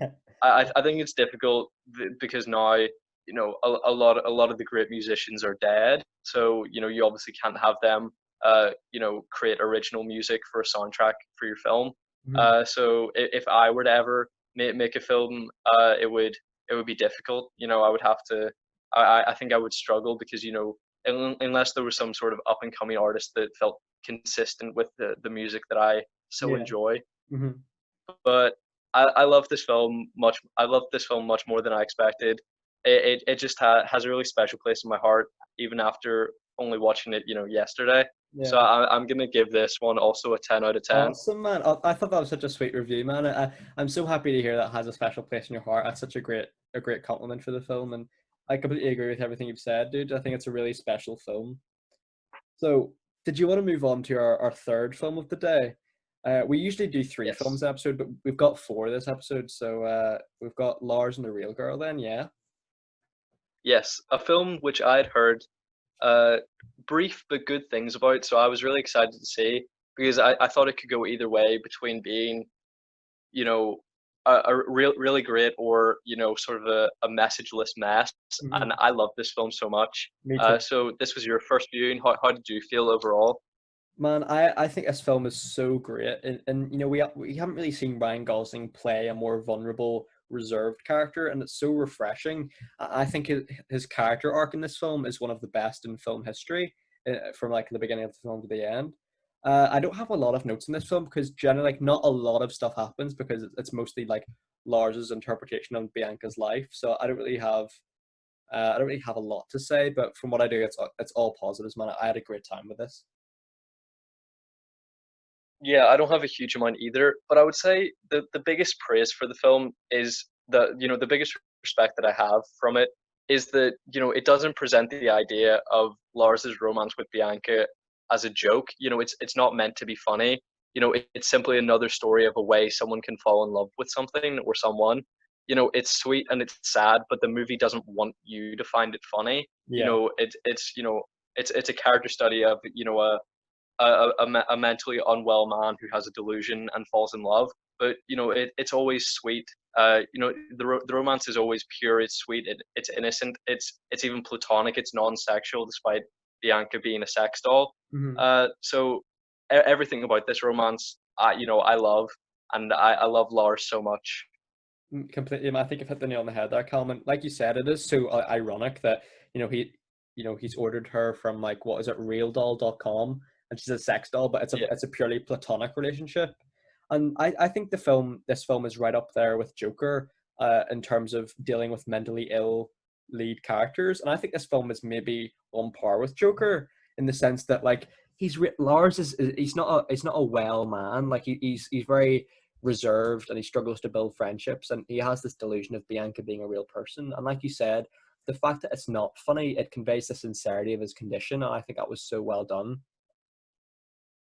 Yeah, and as you said, he does struggle building friendships, and I sort of understand his unwillingness to be around his sister-in-law and his brother. But I thought that his unwillingness to even be friends with Margot, I didn't really understand. Marcus is so sweet. I understand that he does. Sorry. He seems so sweet. Yeah, he seems lovely, but I don't know why he sort of has a refusal to pursue friendships. Yeah, like Margot seems so nice as well, doesn't she? Like she seems so endearing towards him. Yeah, I mean, I do think obviously she had romantic feelings for him from the start, but he doesn't really seem to be able to gauge other people's emotions, so I don't really see why that would have been a hurdle in their potential friendship. Yeah, man, and like, you know what it is? Like, I've seen a lot. I was after I watched this film, like I looked up like there's a lot of I think like theories about the film is like what condition does Lars have and stuff, and I don't think that's necessarily important to the film, in particular. Like I think the film perfectly complete portrays the sincerity and the complexity of his condition, and I think it's really understated in that sense. Like Ryan Gosling is, I think this is the best performance of his career that I've personally seen. Yeah, I do. I don't even know if it may or may not be his most challenging role that he's had, but I think it's definitely the most sweet and sincere he's ever been in a film, and Yeah. I would have to say it would be my favorite performance from him. Yeah, there are some really strange lines in this film. Like I think there's one where like an old granny says to Lars, like, "My grandson's gay. I know all about the gays." I was just like, what a line! Brilliant. Thankfully, that woman turns out to be a great and considerate character. Yeah, But yeah, that was an odd moment from the that was film. one moment of the film. But like, what do you think about the Bianca reveal? Did you ever expect like a twist that it turns out it was like his co-worker who ordered it? Because I was sort of expecting a twist. So did you think that maybe uh he had just, because obviously I sort of found myself questioning. I understand, if you encountered the sex doll and then he perceived in a delusional manner that she was a woman, but surely he would have the knowledge that he spent money having he went onto the website, paid money, and then she came in a box. I sort of thought that would break the delusion. But yeah, I never thought about perhaps, yeah, the coworker may have bought Bianca for him. Yeah, I'd never thought of that. Is Either that sort that. of where your head's at? Yeah, for me, I think it's either the coworker bought Bianca for him because, as we see, like the coworker is on this website before Lars is, and also I would have liked if Lars intentionally bought Bianca, but instead of acknowledging her as a real person, he's subtly critiquing others' view of him. I would have loved if the film revealed at the end that it turns out he knows Bianca isn't a real person, and he was portraying how ridiculous people look for ridiculing mental health problems. Like we sort of see that with the Joker in the film, that he's sort of in the sense that when before he goes on stage, we see the woman on Murray's show, like, oh, does he have like does he have like sexual problems or something? And then he goes on stage and kisses her. I suppose that's in essence to ridicule what she just said about him. And I think in this film it could have been interesting to see if Lars had bought Bianca or pretended she's a real person and pretended to have a delusion in order to ridicule people who ridicule mental health problems. What do you think? And then to sort of like teach them a lesson and have them actually come together as a community. Yeah, And exactly, the, man. the fact that they actually liked Bianca so much in the end, maybe for Lars' sake, but also maybe just that they became more considerate people. Yeah, That was sort of a concern for me. I was worried that they were going to be like, haha, it's a prank. And then yeah, I would have thought, yeah, that's not really a positive portrayal yeah. A good of point, man. how to deal with mental health, because then he's also damaging other people's mental health by tricking them. So Yeah, I was glad that they didn't go that me route, but too. it was certainly one that I considered. I considered it as a likely, as a potential likelihood, but I was glad that they didn't go down that route. In many ways, like the fact that the film doesn't really have a big twist in the end, I think it's really refreshing. And I thought it was a really smart and special film in many ways. Yeah, yeah. I really don't think it needed a twist. Like I think I think the sweetness and sincerity and the innocence and lack of bitterness, in Lars would have been contradicted by a huge like character recontextualizing twist. So I Yeah. was really happy that they didn't decide to do that. Uh, One character who I held like a great disdain for throughout the film, and it never really waned, was Gus, because he really seemed more concerned with maintaining the image of his family rather than actually helping take care of his brother's mental health. He says like, oh, they'll laugh at me, they'll laugh at the family, and no one really does by the end of the film, and he doesn't really seem to change his tune. At no point does he actually seem that concerned for Lars, so I never really warmed to the character of Gus. Do you think the film sort of presents a subtle critique in the character of Gus on how he cares what people think of him and society's view of him? And do you think the film presents that as a critique and how ridiculous that is, or what do you think? Oh yeah, definitely. Like it's not a criticism of the film. I think it's the film acting as a criticism of the character. So yeah, definitely. So I think it was definitely their intention to show Lars's innocence and purity. Being outwardly people are more critical of him because he's the one you know being in love. Who's in love with the sex doll. So immediately on surface level, that's who society will criticize. But then the film wants us to actually see the positive side of that and to criticize the person who appears, by society's standards of normal. So I thought it was a really interesting narrative. Completely, buddy, completely. I just one thing I did love about the film is how everyone is nice to Lars and treats Bianca as a real person.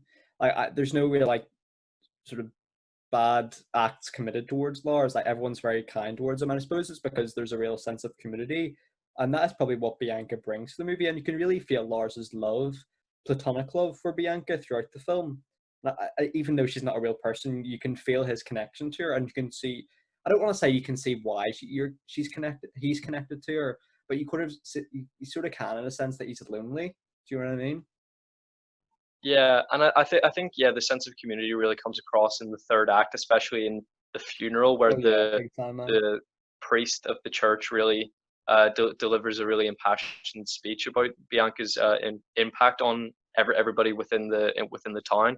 Mhm. But where that doesn't really come across is sort of where she makes her first public outing with Lars, where they go to his co-worker's party, and I don't really see how difficult it is for someone to just get on with other things. Like, why do you have to stare at someone with such judgment? It doesn't it seems so easy to just move past it. I, Yeah.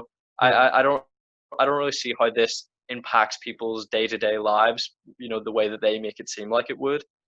Yeah, like and many, yeah, I actually agree with you, man. And it is sort of, it's you do feel really sad and bad for Lars because like there is a lot of I would say there's a lot of silent judgmental from people at the party, and that sort of transcends to become like a community of support for Lars. But I do agree with you, like it's not like I can get why people might find it a little bit strange, but like it's not so it's something that if that happened in real life, like you probably look at it for like 5 seconds and then not it'll not cross your mind again, wouldn't it? Sure, it wouldn't. Yeah, you'll realize, well, it doesn't affect me whatsoever, Yeah, and then you just move on. yeah, I suppose just because it's portrayed as such a small town, he will forever be labeled like the sex doll guy, which is unfortunate that he'll never be able to move escape that. past that. Yeah, And I hope that no one, I hope that people continue to indulge him at least, and not make him feel bad about that. completely, buddy. I completely agree with you. And as you said, I don't have much to say about this film because that there is a lot where nothing much plot wise happens. It's just quiet character moments that are no less amazing as to another film where we would have a lot to say. Mhm. But sort of going closer to the ending of the film, whenever he's sort of realizing that his and Bianca's relationship isn't working very well, and Margot has just recently broken up with her boyfriend, the two go bowling, and we sort of see how horrific Lars is at bowling, and it reminded me of me. You're good at bowling. I think you're great at bowling. Not when the bumpers are down. You haven't seen that Oh shit. no, It's because grim. Uh, there's one incident like we see him throw like a bowling ball that goes one lane over and into the gutter, and that has happened to me, Yeah. but it got stuck between two bumpers. Were you there for that, Yeah, or I is it think just so. a grim tale that I've told? Man, you know what it is? I think in bowling it's essential to have the bumpers up. You can't have a good time otherwise. Yeah, I mean, there's more skill in the idea of geometry and like gauging the That, angles yeah, of, oh, exactly. if I Exactly. hit the bumper here, it'll go in the middle, rather than just getting it pretty much down the middle like that. It's there seems to be more skill in Exactly. using the bumpers to your advantage. You know what? People don't know it. Bumpers underrated. Underrated. Underrated, especially You know what it is, man? 100%. One thing about Lars and Bianca's relationship that I found so sweet was when uh their mutual co-worker like pretends to hang her teddy bear. And this sounds ridiculous for anyone who hasn't seen the film, I am aware, but it makes sense in context of the film. And in sort of in an ironic sense, the teddy bear is like her version of Bianca in a weird way, but also like I love how Lars like comes out of his shell, and Bianca's enabled him to come out of his shell, and like he comforts her, and like he gives like pretend CPR to the bear. I thought that was really subtly humorous, and it was really sweet. Yeah, and did you feel a romantic connection between Lars and Margot in that moment? I did a little bit, yeah. And at the start of the film, I was a little bit hesitant on it, but towards the end of the film, I'm glad because I suppose the main arc of the film is that Lars he doesn't really need Bianca anymore. Would you agree? Yeah, the doctor says that his delusion will end when he no longer needs her, and that he's the one making the decisions as to Bianca's feelings and behavior. So when he decides that it's her time to go away, he you know contextualizes that in this situation with her death, Hmm. which we'll move on to in just a minute. Yeah. But sort of a big part of the opening of this film that we haven't really talked about is, the first shot is him watching quite intently as Karen comes to his front door. And I sort of immediately took that as he's attracted to his sister-in-law and that makes him uncomfortable. But then throughout the film, it's sort of just that he seems uncomfortable with all people. Like, Yeah. how do you feel about that? Did you ever get that sense? I Sort of never when he really gave got her that his baby sense. blanket, that's what I felt. I can understand how you would feel that, man, completely. And I sort of found that the sister-in-law was one of my favorite characters in the film because it's sort of ironic that Lars's relation by blood, his brother, isn't the one who feels the most sympathy for him. It's actually, his sister-in-law, a relation who's not by blood. So I thought that was really smart in the sense that like the relationships that Lars develops throughout the film, the closest ones are not by blood and like by the typical family sense. Bianca, Margot, his sister-in-law, who I can't remember the name of, but do you know what I mean? Karen. Yeah, and do you know what I mean in that sense? Like both his parents are dead, so he can't really build a relationship with her. And his brother Gus, they sort of have like an estranged relationship, and I thought that was really complex and interesting. And I just love how Bianca, and in some instances like the sister-in-law, like they bring Lars out of his shell throughout the film. Yeah, and it was sort of by the end of the film that I reevaluated, why he would be like, he seems especially uncomfortable around Karen for whatever reason. It's never explicitly said, so it's kind of left into to interpretation. So from that first scene, I had initially thought it's because he's attracted to her and he's uncomfortable. But by the end of the film, when we had learned about his backstory and we see more of Karen's pregnancy, it made me think that he maybe associates pregnancy with death due to the death of his mother Good during his point. Yeah, childbirth. yeah, So yeah. I love so that. he may just he may just want to, sort of remove himself from that family situation involving Karen and her pregnancy because he connects it with negative connotations. Yeah, man, that's such an insightful point. I'd never considered that. And that's like the film has so many layers to it, doesn't it? Like it's such a complex film, and I think it's such a heartwarming film as well. I'd never picked up on that, Callum. That's a great point, man. I love that. Mm. And would you say that this film has a happy ending or a sad ending? Because it is kind of hard to gauge. I think it's a happy ending in the sense that Lars realizes to be happy, he doesn't need Bianca anymore. Like Bianca was a stepping stone, and in many ways, like he'll always remember his relationship with Bianca. But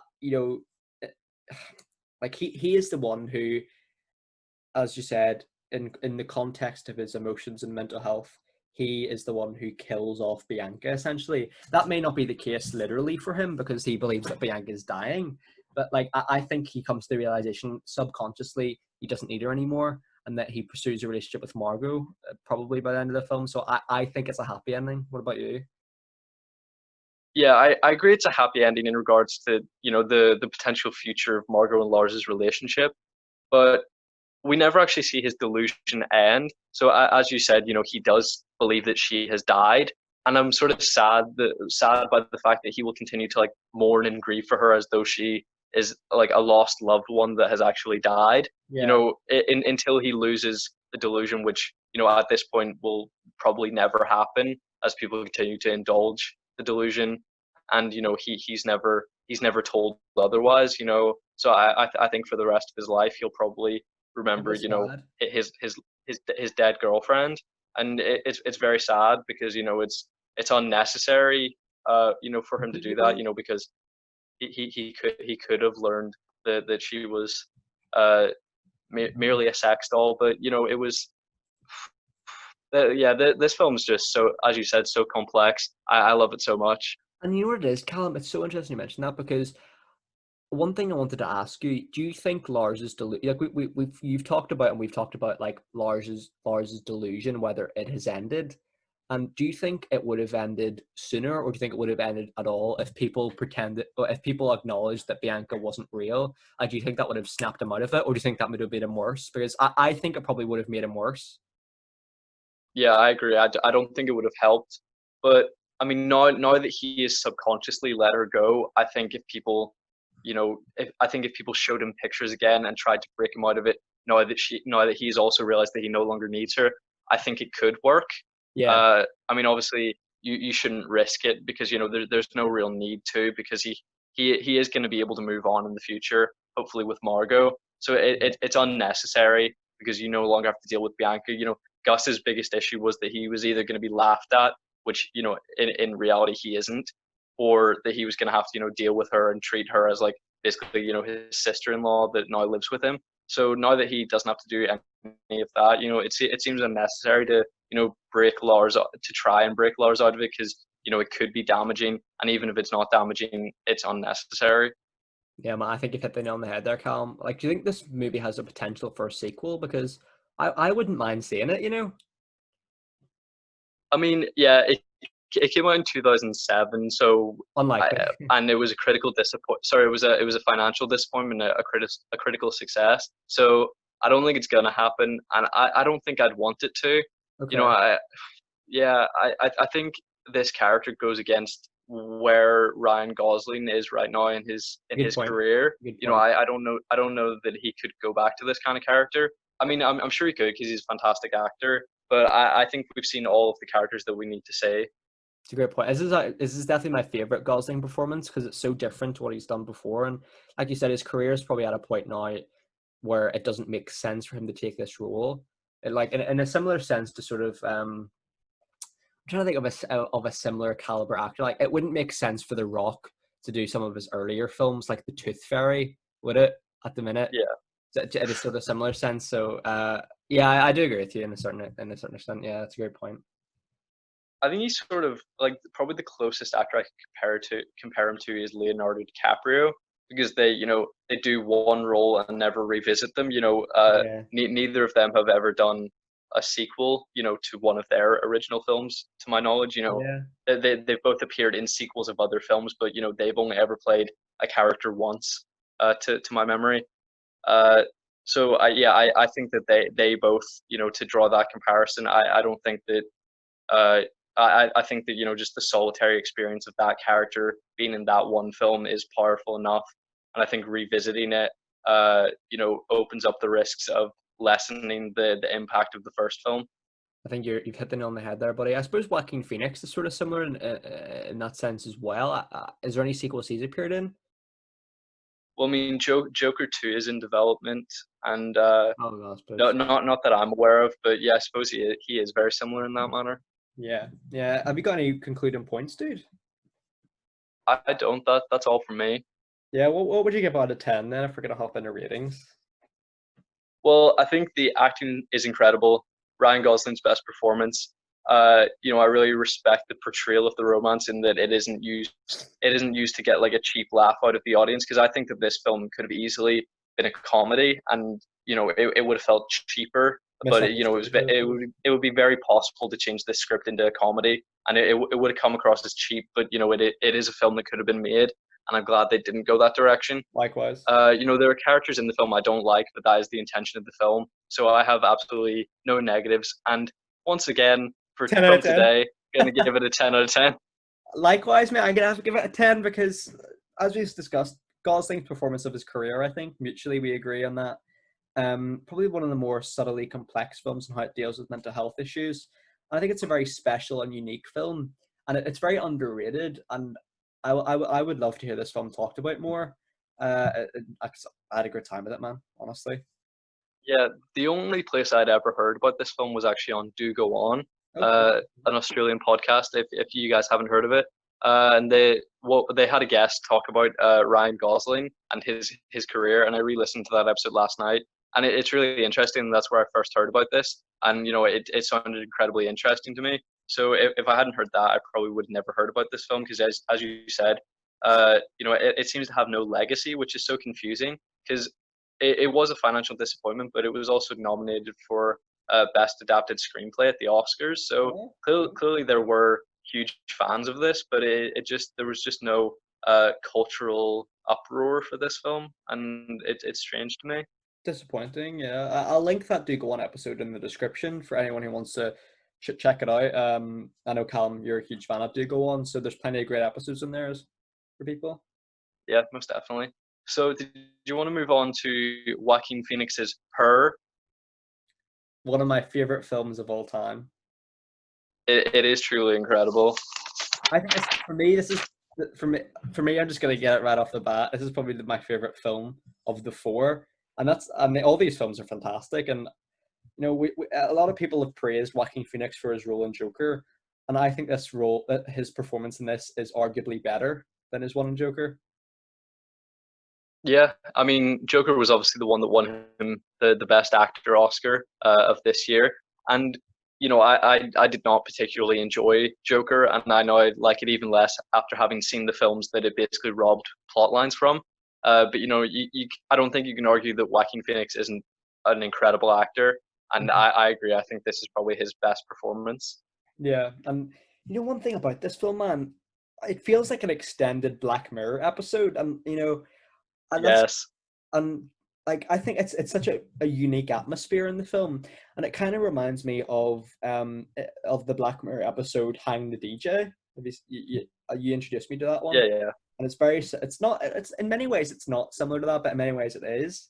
And I kind of got those vibes from it, and that's one of the only Black Mirror episodes I've seen, and it was fantastic. So you've seen the show. Do you think this is like a Black Mirror episode for you? Because you've had more Oh experience. yeah, no, I definitely agree with the Hang the DJ comparison, in that they're sort of placed in a world where dating is the highest priority, and that they're given a coach, like a dating coach, like artificial intelligence, and this film is as though someone used that but fell in love with that artificial intelligence. So Mhm. yeah, that definitely comes across, and I think its sort of consistent Black Mirror tone is why I expected the romance in this film to come across as creepy, and I think that's why I was so surprised by this film, because it just comes off as completely endearing and incredibly sweet, and it really wasn't what I was expecting at all. Yeah, like Scarlett Johansson's voice, like you never really acknowledge it, but it's a very like she's a fantastic actor and a fantastic voice actor as well. Like I had read somewhere they had originally cast and recorded with someone else. I think she was actually called Samantha, this actress, but then they actually they dubbed over the scenes with Scarlett Johansson's voice instead. So like Scarlett Yes. Johansson's voice was filmed way after this, which I thought was really interesting. The attention to Yeah. detail So there. Yeah. So Samantha Morton had performed on set with Joaquin Phoenix. Like she was he was uh physically in front of the cameras, and she was like in a sound booth, and they intentionally made an effort on set not to run into each other, because they wanted to keep the Theo and Samantha romance real. The Theo never interacted with her physical self. Hmm. And it's sort of just, it's disappointing to see all the work that she must have put into that, and then to have her, she was given an associate producer credit, but it's sort of disappointing to see how easy it is just to have an actor's performance cut out. And that sort of gets me thinking about, so someone might get a job in a film, like say a Marvel film, and they consider it, their big break, and then they go see the film, and it turns out all their scenes have been cut out, and I think that must just be devastating. Yeah, completely, man, completely. Like it's sort of it's a bittersweet one because I think Scarlett Johansson is marvelous in this film, but likewise, I would have liked to see what Samantha, what was her name, Samantha Morton. Morton would have done because I don't know, this film's so great, isn't it, man? And I have a question for you. Like, do you think Scarlett Johansson is the most successful actress of all time? Oh, she's certainly up there, and I think she is probably more appropriate for the role than Samantha Morton, just because she's actually an English actress, and I don't think that they must have realized in post production that that just didn't fit this world, and I don't think it does, because sort of Samantha is meant to be like the perfect girl for Theo. She's meant to be sort of familiar to him, and meant to be the woman that he would always want to be with. Hmm. And I think probably having her be American probably is more accessible to Theo, just because presumably all the women that he's ever dated have been American. So Makes I sense. think to sort of have an English woman's voice maybe would have thrown it off. Yeah, and no disrespect to Samantha Morton, but it sort of feels like there is like a certain stereotype, like behind AI characters, especially women AI characters, in the sense that they have to have an English voice.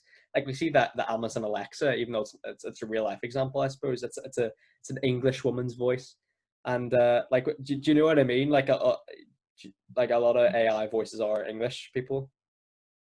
Yeah, no, I do agree with you, and it was refreshing to see. I mean, clearly, they made the decision late in the game, but I'm glad that they did. Likewise, man. Likewise. So this film, like a normal Black Mirror episode, is set in the near future, and I kind of quite enjoy seeing a future that's set, near into the future, but it's still shit. Like, Yeah. it shows video games that are, this incredibly expansive like room covering augmented reality system, but it's still like, ooh, be a suburban mum, or like, Yeah. visit this Help alien that this tells you to alien go fuck monster. yourself. Yeah. Yeah, It is, so man. like the technology is incredibly advanced, but it's still not fun. Like it's still shit, but Yeah. even though it's meant to be revolutionary. It kind of you can imagine this film being set in 2020. Like this film is a little bit more futuristic, but I think it's a very similar world to the than we live in now. Like this film sort of has like the AirPod-esque devices like for the AI, which is very similar. But also like the film doesn't go too far where it presents like flying cars and everything. Like this film is very grounded in reality for a sci-fi movie, and I think that is so refreshing. Yeah. I mean, I think that it would probably have to be set, a generation after us, based on how many people are accepting of the fact that Theo is dating his operating system, because I feel like, the Yeah. vast majority of people are comfortable enough with that, and other people are doing that. But I feel like if that happened today, no one would accept that still. So it must be set, I would say at least a generation ahead, for people to be more accepting of that. Yeah, and one thing about the Theodore character, like I think he's just so well characterized. Like the film makes you feel so sad for him in the sense that he's about to get divorced to his wife, who he clearly has really strong feelings for. And I think he's actually married to Rooney Mara in real life, isn't he? He's currently engaged to her, and she is pregnant. But they started dating 3 years after this film. You can definitely sense the chemistry there though between them, even before their eventual engagement, can't you? Yeah, I thought actually they'd been together since then, and she was maybe cast because it's not a huge role for Rooney Mara, so I thought she was maybe cast because they had off screen chemistry, but I believe this is actually where they met. Yeah, So clearly, it was immediately apparent to both of them that they fit well together. absolutely, man, absolutely. Yes. So sort of what's immediately apparent about this film is this is the only film of the four that we've discussed today that actually involves a character that the main character cannot have sex with. and yet this is by far the most sexual film that we're discussing today. Yeah. I have to say, I was very concerned about the volume of my film, because there are a lot of there's a Yeah, lot of vocal sexualization in this film, there is. that, and I watch films very loud, so I'm concerned what my family thought I was up to. And the neighbors. Yeah, I think it works though. I think it works in the context of the film, man. yeah, definitely. But I mean, even uh, say in the opening, I understand with the character of Samantha. Obviously, she doesn't have a physical body, to have the potential to have sex with Theo, uh, with. But just the fact that, sort of that service in the beginning of the film is available to Theo, in which he interacts with sexy kitten. Yeah, that sort of just didn't. I mean, obviously, it seemed realistic for the future, but yeah, that's sort of the biggest thing that divided me from like modern times to those times. Yeah, Just good it point. seemed like a development that I didn't expect. Yeah, man. And you know what the thing is? Like, I think the film's side characters are all also its biggest strength. Like, I'm a huge Amy Adams fan. I think she's a fantastic actress, and I think she's absolutely marvelous in this film. And strangely enough, so is Chris Pratt. I think Chris Pratt's humor can become across as very cringy, especially in the Marvel movies. But I think here he's actually generally very funny. I think he's great in this. Yeah, and I loved his character's like immediate acceptance of the fact that that Theo's girlfriend was an OS. I was gonna Yeah. say OS system, but then that's just Operating that's like saying ATM machine. So I'll not say that. But yeah, I Oh, love Chris Pratt here. It really came across that he would be an accepting guy. completely. You know, when you said that, it kind of reminded me in like geography exams where people like when I would just to say like this LEDC country, but then that's just like less economically developed country, isn't it? Just trying to get that word count in. Yeah, exactly. That's why I got 0 out of 20 for spelling, punctuation, and grammar, guys. But yeah, no, Chris Pratt is phenomenal in this, and I just love like I'm jumping out of it here, but like going on double dates, that's such a sweet idea as well. Like the operating systems are acknowledged as real people, and they should be because they're AIs, they're sentient beings. So I thought that was so great, man. I loved it. Yeah, I mean, do you want to talk about sort of the difference between a human and an AI? I mean, they Yeah, talk about the fact that, that they ask the question, well, can my feelings be real, if they've been programmed? But I mean, every person is created, whether it's, through like depending on your beliefs, whether it's through uh, a deity or whether evolution has caused those changes in the brain capacities of humans. yeah, So I mean, everything is created, whether it's by science or by religion. So to sort of question something's humanity just because it was created by another person. Yeah, I sort of I was able to see the AIs in this film certainly more as people than I would usually. How yeah. do you feel I, about I sort of completely that agree, difference? Callum. I think AIs in films sort of come across as you don't really feel their characters, but I think Scarlett Johansson's voice work is phenomenal. It's probably the best voice work of all time, I would argue. And here, I think you really feel like you can get a sense that they are humans in a complex in a complex way. Maybe not humans, but they are certainly sentient beings. And I thought Yeah, it was great. Especially in the dramatic reveal where like the OS system isn't found on Theodore's like system. I thought that was really dramatic because you sort of feel like, oh, he's lost Samantha, where she was just getting an upgrade or whatever. But yeah, I don't know. I really gotta like what like if AIs existed for us in the near future, like would you ever rule out falling in love with one? Because if I don't think I would. Like love is love at the end of the day, isn't it? I think in our generation it just wouldn't be accepted societally, Yeah, and by me personally, I can understand someone else, especially in the context of this film being set in the future and this technology being so advanced. I can empathize with that, but yeah, I don't think this technology to this degree will exist in our lifetime. I think like we've sort of plateaued technologically, and I don't think that we'll have huge technological advancements in our lifetime, yeah, and I probably would rule it out Fair just enough. personally, but I would Fair enough. never judge someone else I for respect it. that, man. I honestly respect that.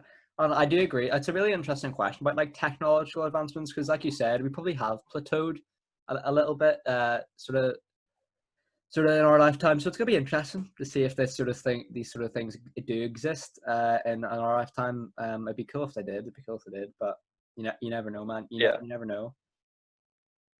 But I mean, I have never been more convinced by a film that this technology is able to learn from life experience, because we've Yeah. sort of seen that in, like, say, the Terminator films, uh where say in Terminator 2, Arnold was able to become more human, and he learned from John Connor, but Yeah. that still felt like programming. Yeah. But Or in like this film, 12 it or really something. felt like Yeah. Theo gave her life experience, and that made her a person. Yeah.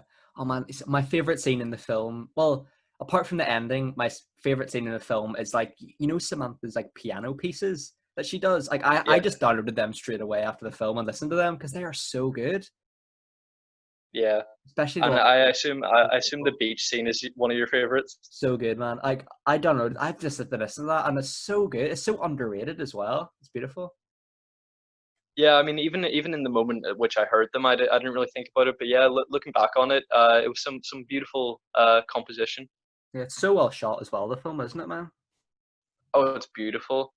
And to circle back to what you said about side characters, as you said, Amy Adams is Amy.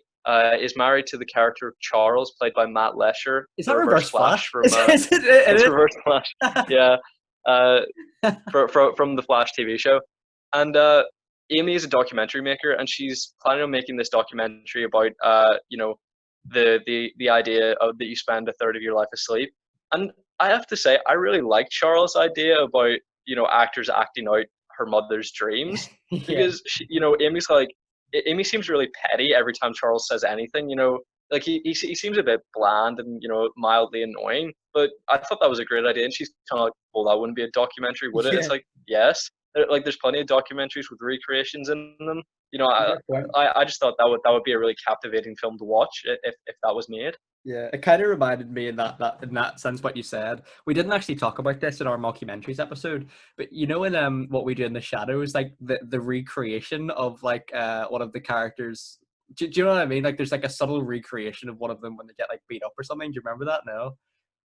I don't remember Oh, that. it's funny, but like I do. Yeah, there is recreations in documentaries, and like oh, what was I gonna say there? Yes, like in terms of in terms of side characters, I do agree with you. I think like Charles was a little bit bland, but I think he was an okay guy. Seemed pretty nice. And one thing I wanted to ask you, like we see Amy Adams' character called Amy, and Samantha was probably called Samantha because it's Samantha. I've forgotten her name Yeah, again. What's her name? Morton. Morton. Morton. Morton. And how do you feel about that? Because I would imagine for actors acting with actors who have the same name as their characters, like it must be quite jarring because like in the film Norman, Emily Van Camp plays a character called Emily, so it must be quite strange. Do you find it strange? I'm sure it's quite easy to remember. There's a character on The Office and the character is called Creed Bratton, and he's played by Creed Bratton. So he literally just has his own name, and like most of the characters on The Office are just named after the actors that play them.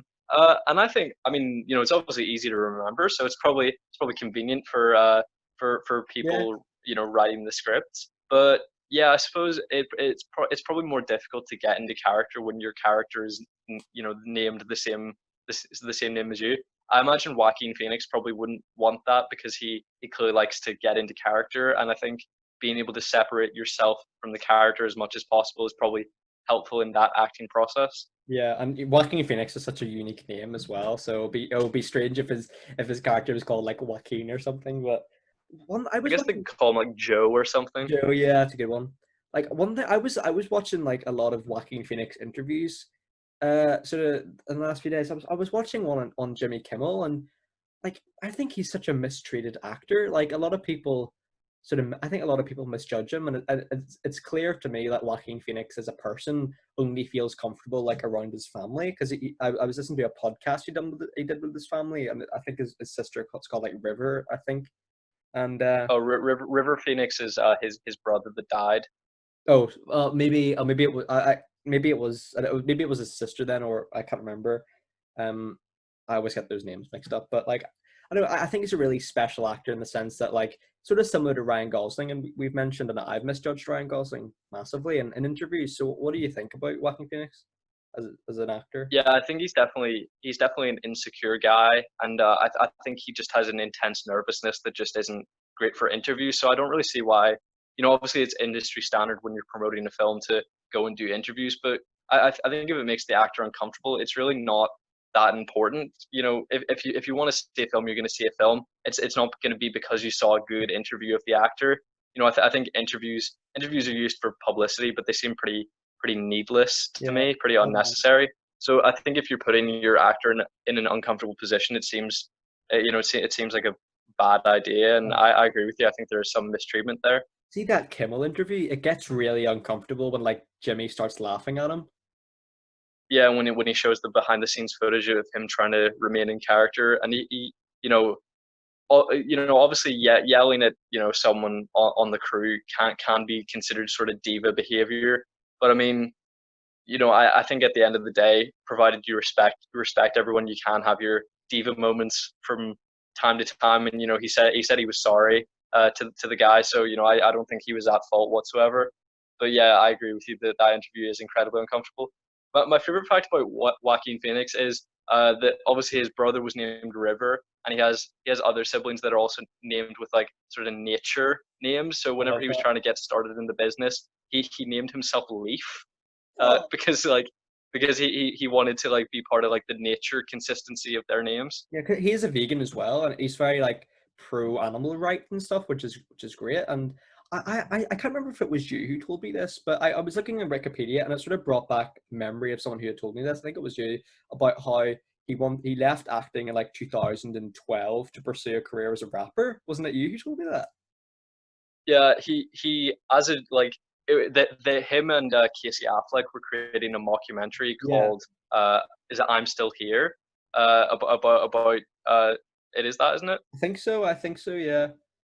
Yeah, about an actor happening to be Joaquin Phoenix, abandoning his acting career to become a rapper, and he would do public interviews where he said he was retiring from acting to become a rapper, and then they were secretly used in this film, but people thought he was 100% serious, I and love that. I find that hilarious. Yeah, we'll definitely have to cover that someday because that could be a really in-depth chat and stuff, couldn't it? Yeah, I just don't think anyone is committed to a film like that before. No. Basically like tarnishing his reputation and like doing public interviews where he was like, "Yeah, acting's over, I'm done." Yeah, I know. He's probably the most, other than Christian Bale, he's the most dedicated actor to the role, I would argue. Maybe even more so than Christian Bale. He really gets in character. I really respect that. He's one of my favorites in the business. Yeah, I love him, especially in this film. Completely, man. Completely. One And thing. if you want to Yeah, get yeah. back to the film, uh, did you have anything else to say about Joaquin himself? No, no, no. Go ahead, man. You should go right No. ahead. So, paired up by their friends, Joaquin Phoenix, his character Theo goes out on date with Olivia Wilde. I forget her character's name. We'll just call her Olivia Wilde. So they go out on a date, and it ends quite disastrously when they both clearly aren't interested in each other. And it's sort of rare to see both be to blame for the failure of a date. Usually, it's one person's like pressuring of the other or one person's disinterest. Yeah, But in this case, both of them are definitely default because she's overly intense, but he also seemed quite inconsiderate. I agree. I think I hit the nail on the head there, Calman. We see that before the date, Theodore had like researched Olivia Wilde's character, and he goes like, "You took a mixology course, right?" And she was like, I did, yeah. That's so romantic." I was like, "Is it? That's creepy." Yeah, I was like, that's stalking. But I guess Yeah. just in this near future, things have changed. Yeah, I mean, he could exactly. have just said, "Yeah, my friend told me." Like, I don't know why he's fully admitting to like, "Yeah, yeah, I researched it. I searched you on the web." Like, research just sounds so sus. Yeah, Like, like we're all guilty I of like needed this. to know everything about you. Yeah, we're all guilty of. I don't. Facebook stalking's like stalking's maybe not the right word, but we're all guilty of maybe like I don't know, like looking up someone on Facebook. I don't know, but I think yeah, I think the research bit's maybe a bit too far.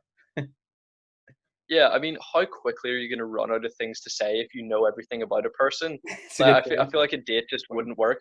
So I pretty much I agree with his philosophy that you basically just have to drink on a first date.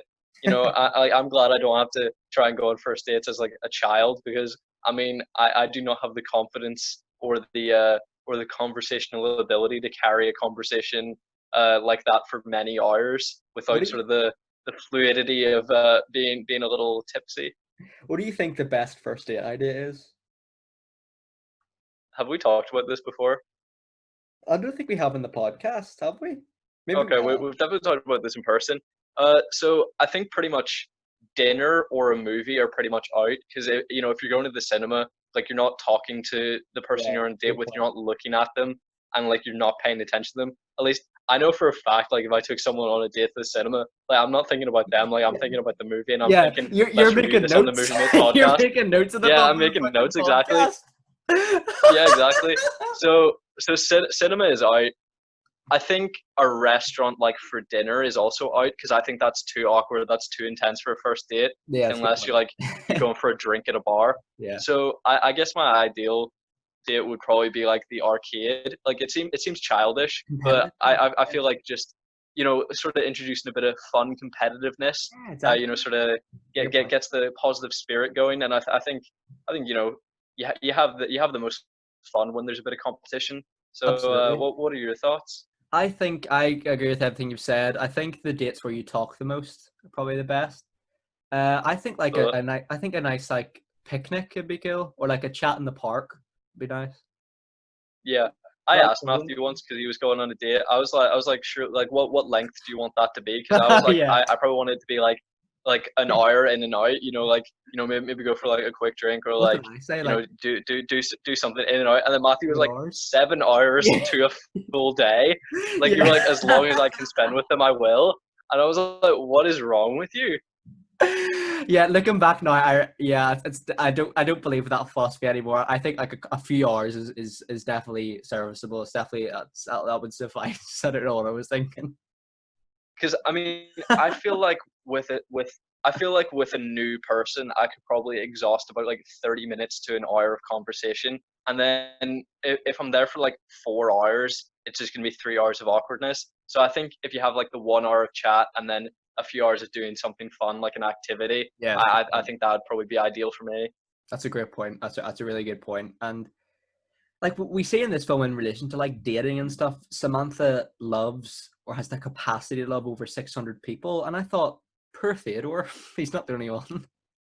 Yeah, no, I was devastated in that moment because I thought she was maybe going to say that, oh well, because there are you know thousands of Samanthas, well, like thousands of the operating systems in use, you know, a few of them are bound to be identical to you know the one that was created for him. So I thought she was going to say, I'm incredibly similar to these other ones that also have relationships, but she was like, no, I'm pretty much outright cheating on you. You know, Yeah, it went a different direction than I thought. it did, and I respect the film for that, but I don't know. That's maybe like my only criticism of the film, in the sense that they present the AIs to be really realistic characters, in the sense that they're very similar to humans. But I think I don't know. I think Samantha is capable enough to have the integrity to stick with Theodore. Like I, I know she's there's probably loads of different Samanthas and stuff, but I don't know, I just felt really bad for Theodore in that case. I suppose it was intentional as well, so I can't criticize the film too much for that, but poor Theodore, I guess. Yeah. Yeah, and to talk about Theodore, we were introduced to him and his job is to write letters for people, like romantic letters for people who aren't bothered to do so, and it's just such a weird job, and Yeah. I'm baffled that he has so many clients because I mean, in the near future, it's just weird to me that anyone would outsource like romantic messages, let alone like something archaic like as letters. You Yeah. know, it's just weird to me. Like, wouldn't you be like, can you compose this text for me? Yeah. But like, he seems to have, you know, he seems to have like clients on retainer who come back like time after time, and then later we see that he publishes these letters with a publishing company. But surely those are property of the company and not his to publish. And It's a also good point. that breaks the anonymity. That breaks the anonymity of like who has requested his services. So People's like personal people will lives. be like people will be like exposed by the fact that you know they haven't actually been sending the letters to their romantic partner, or do you think it's a consensual thing? Like they both know that the other person is using a service? I think I don't understand. I think it was maybe that I don't know. From my perspective, I understood it was for people who either like couldn't physically write it themselves, who have disabilities or something, or and I think maybe it would have been I would have preferred if the film would have went down that route because then it would have made more sense. But then now it sort of feels like people who can't be bothered or can't find the right words to say in the letter, they just give it to Theodore. So I suppose maybe it could be both, but I don't know. Yeah, it seems to me to be people who just can't be bothered. But then, yeah, I don't know why.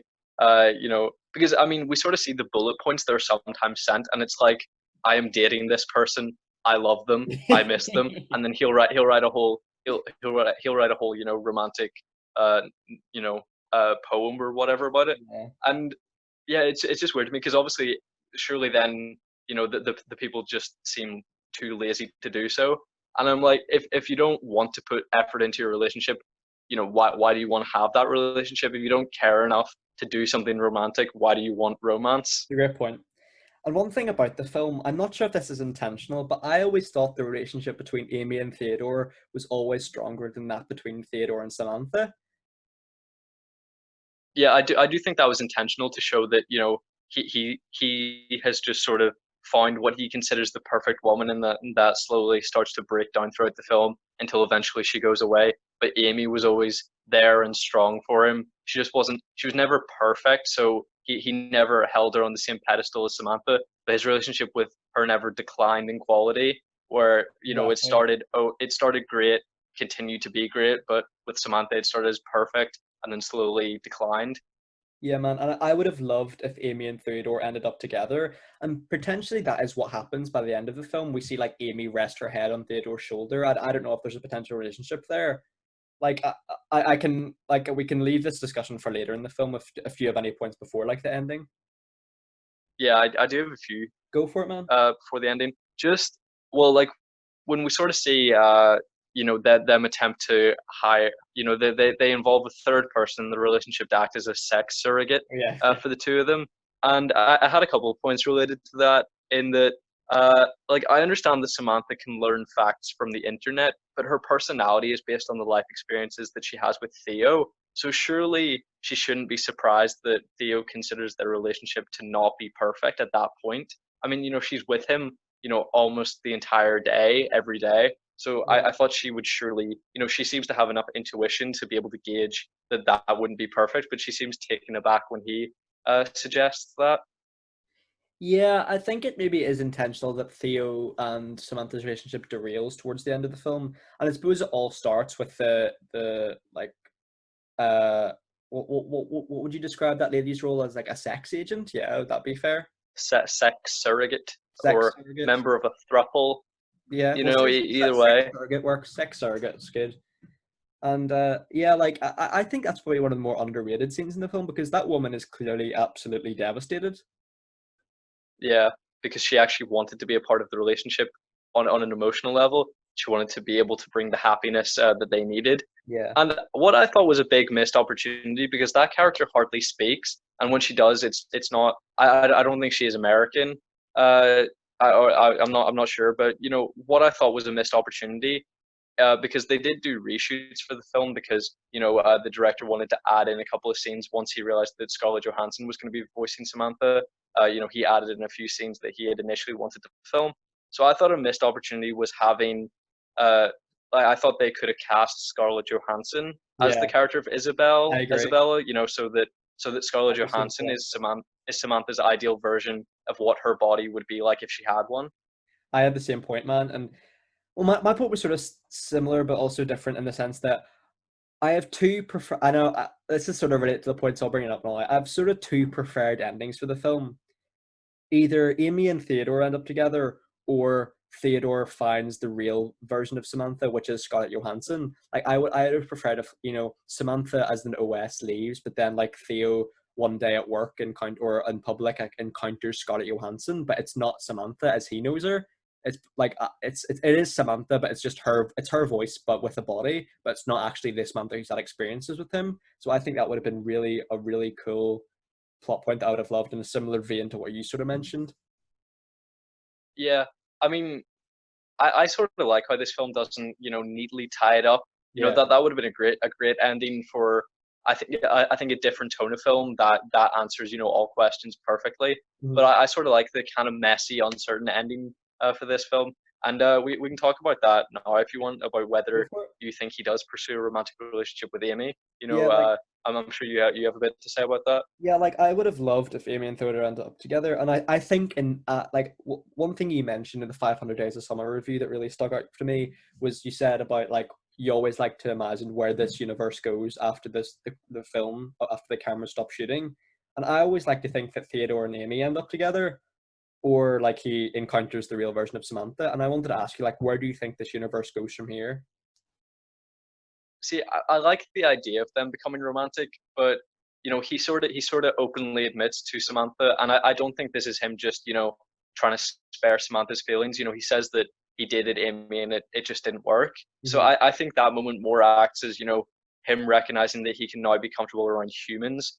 Because the idea of just retreating back into being friends with just the OS friends, or a romantic partner with just the OS system, that option has left him. So now he has to Yeah, he has to return to being comfortable just being around humans. And that's more how I see that moment rather than it approaching a romance, even though I think they have great chemistry and I would have loved to see that, but I think they're probably just gonna remain great friends. it's a great point. And like, what do you think the main theme of the film is? Because for me, it's sort of I think it's sort of about like Theodore like accepting being himself and accepting that not everything works out, but like his one, like his soulmate is still out there somewhere, whether it's Amy or whether it's someone else.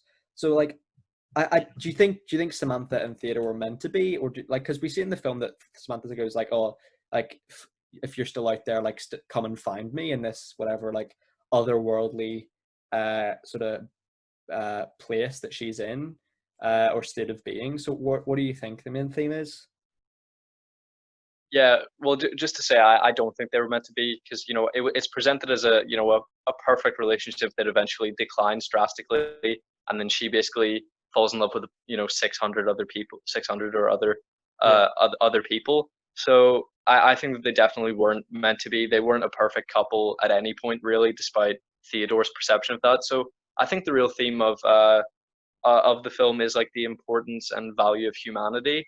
That sort of technology is gonna progress, and we're gonna be in a vulnerable moment where we believe that we're in love with technology, and even not in a romantic sense, but even in a material, coveting, selfish sense, loving technology and the help it provides. But then when that's taken away, what's left? It's humanity.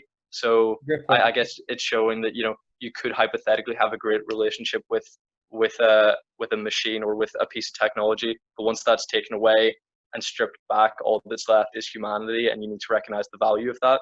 It's a great point, Matt. I think you've hit the nail on the head there, Callum. I completely agree. And I think, I think in many ways, like this film is a romance, but it's also a sci-fi film in that sense as well. Like it's not wrapped up in a nice little bow. And I sort of like how the final shot of the film, it's Amy and Theodore, like with the absence of technology, like they're just on the rooftop gazing out over Los Angeles. I think that was really important because like the two human characters like build that relationship, a platonic friendship, or potentially romance. We don't know. And I think he grows to accept. We haven't really mentioned about like the letter he sends to his wife. I think that's a sign of acceptance and the fact that he acknowledges his mistakes, both with Samantha and with his wife. So, I think he's moved on. He's happy, and like he doesn't need her anymore. Yeah, definitely. And yeah, I agree with the acceptance and the sort of apologizing to his wife. But did you think he really had anything to apologize for? Because we're sort of presented with the idea that he wasn't very considerate of her emotions, but then Amy, supports him by saying that her emotions weren't that of an average person, that hers were particularly volatile is the word that she uses. So, I don't know. Do you think he had something to apologize for?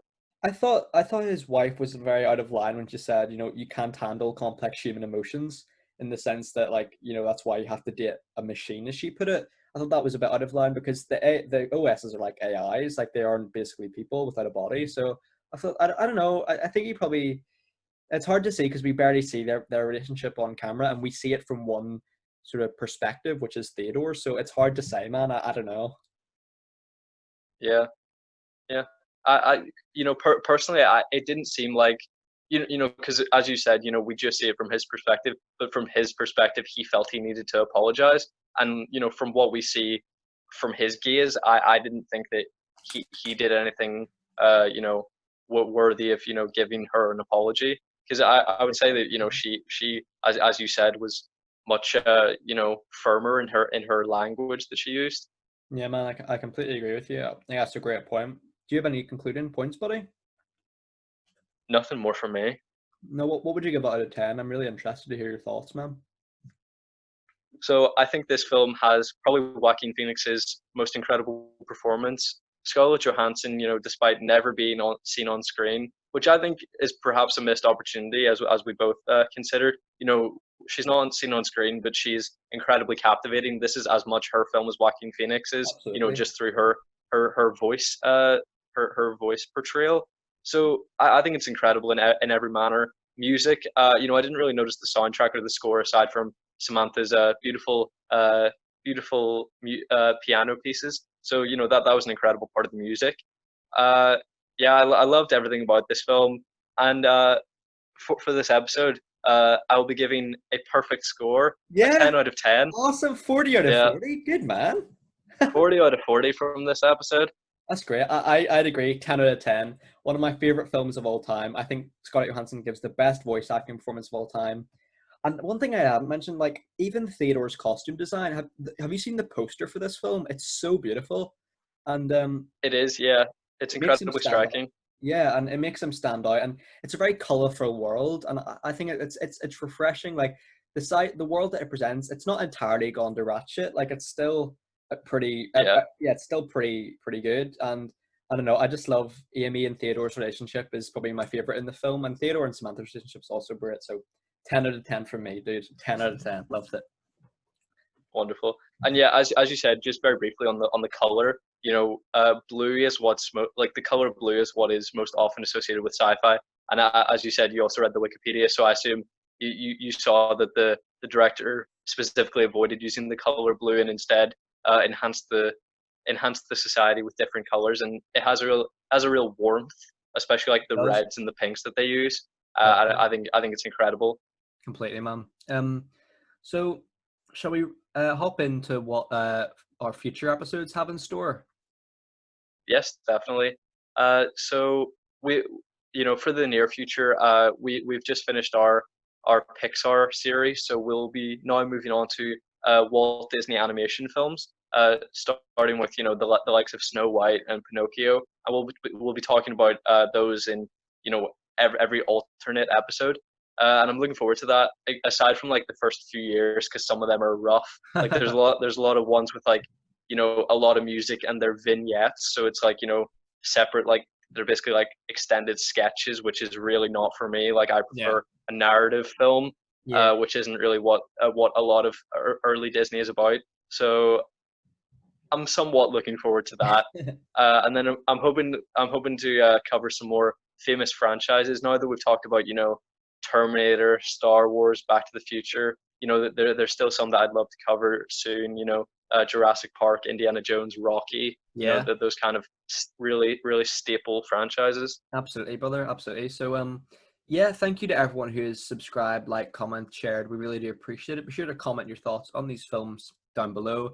Email us with any questions or podcast suggestions at moviematespodcast@gmail.com. And thank you very much, Callum, for introducing me to all these films. This is probably our most critically acclaimed episode, in the sense that we Yes. both loved all the films. Yes, I mean thank you for taking the suggestions and allowing me to No sort worries, of man. No I worries. mean giving me an excuse to watch these films with the excuse of being productive. No, man, I had a great time. I had a great time. But yeah, thank you to everyone. Please take care of yourselves. Hope everyone's safe and well. Take care and bye bye. See you later. Bye bye.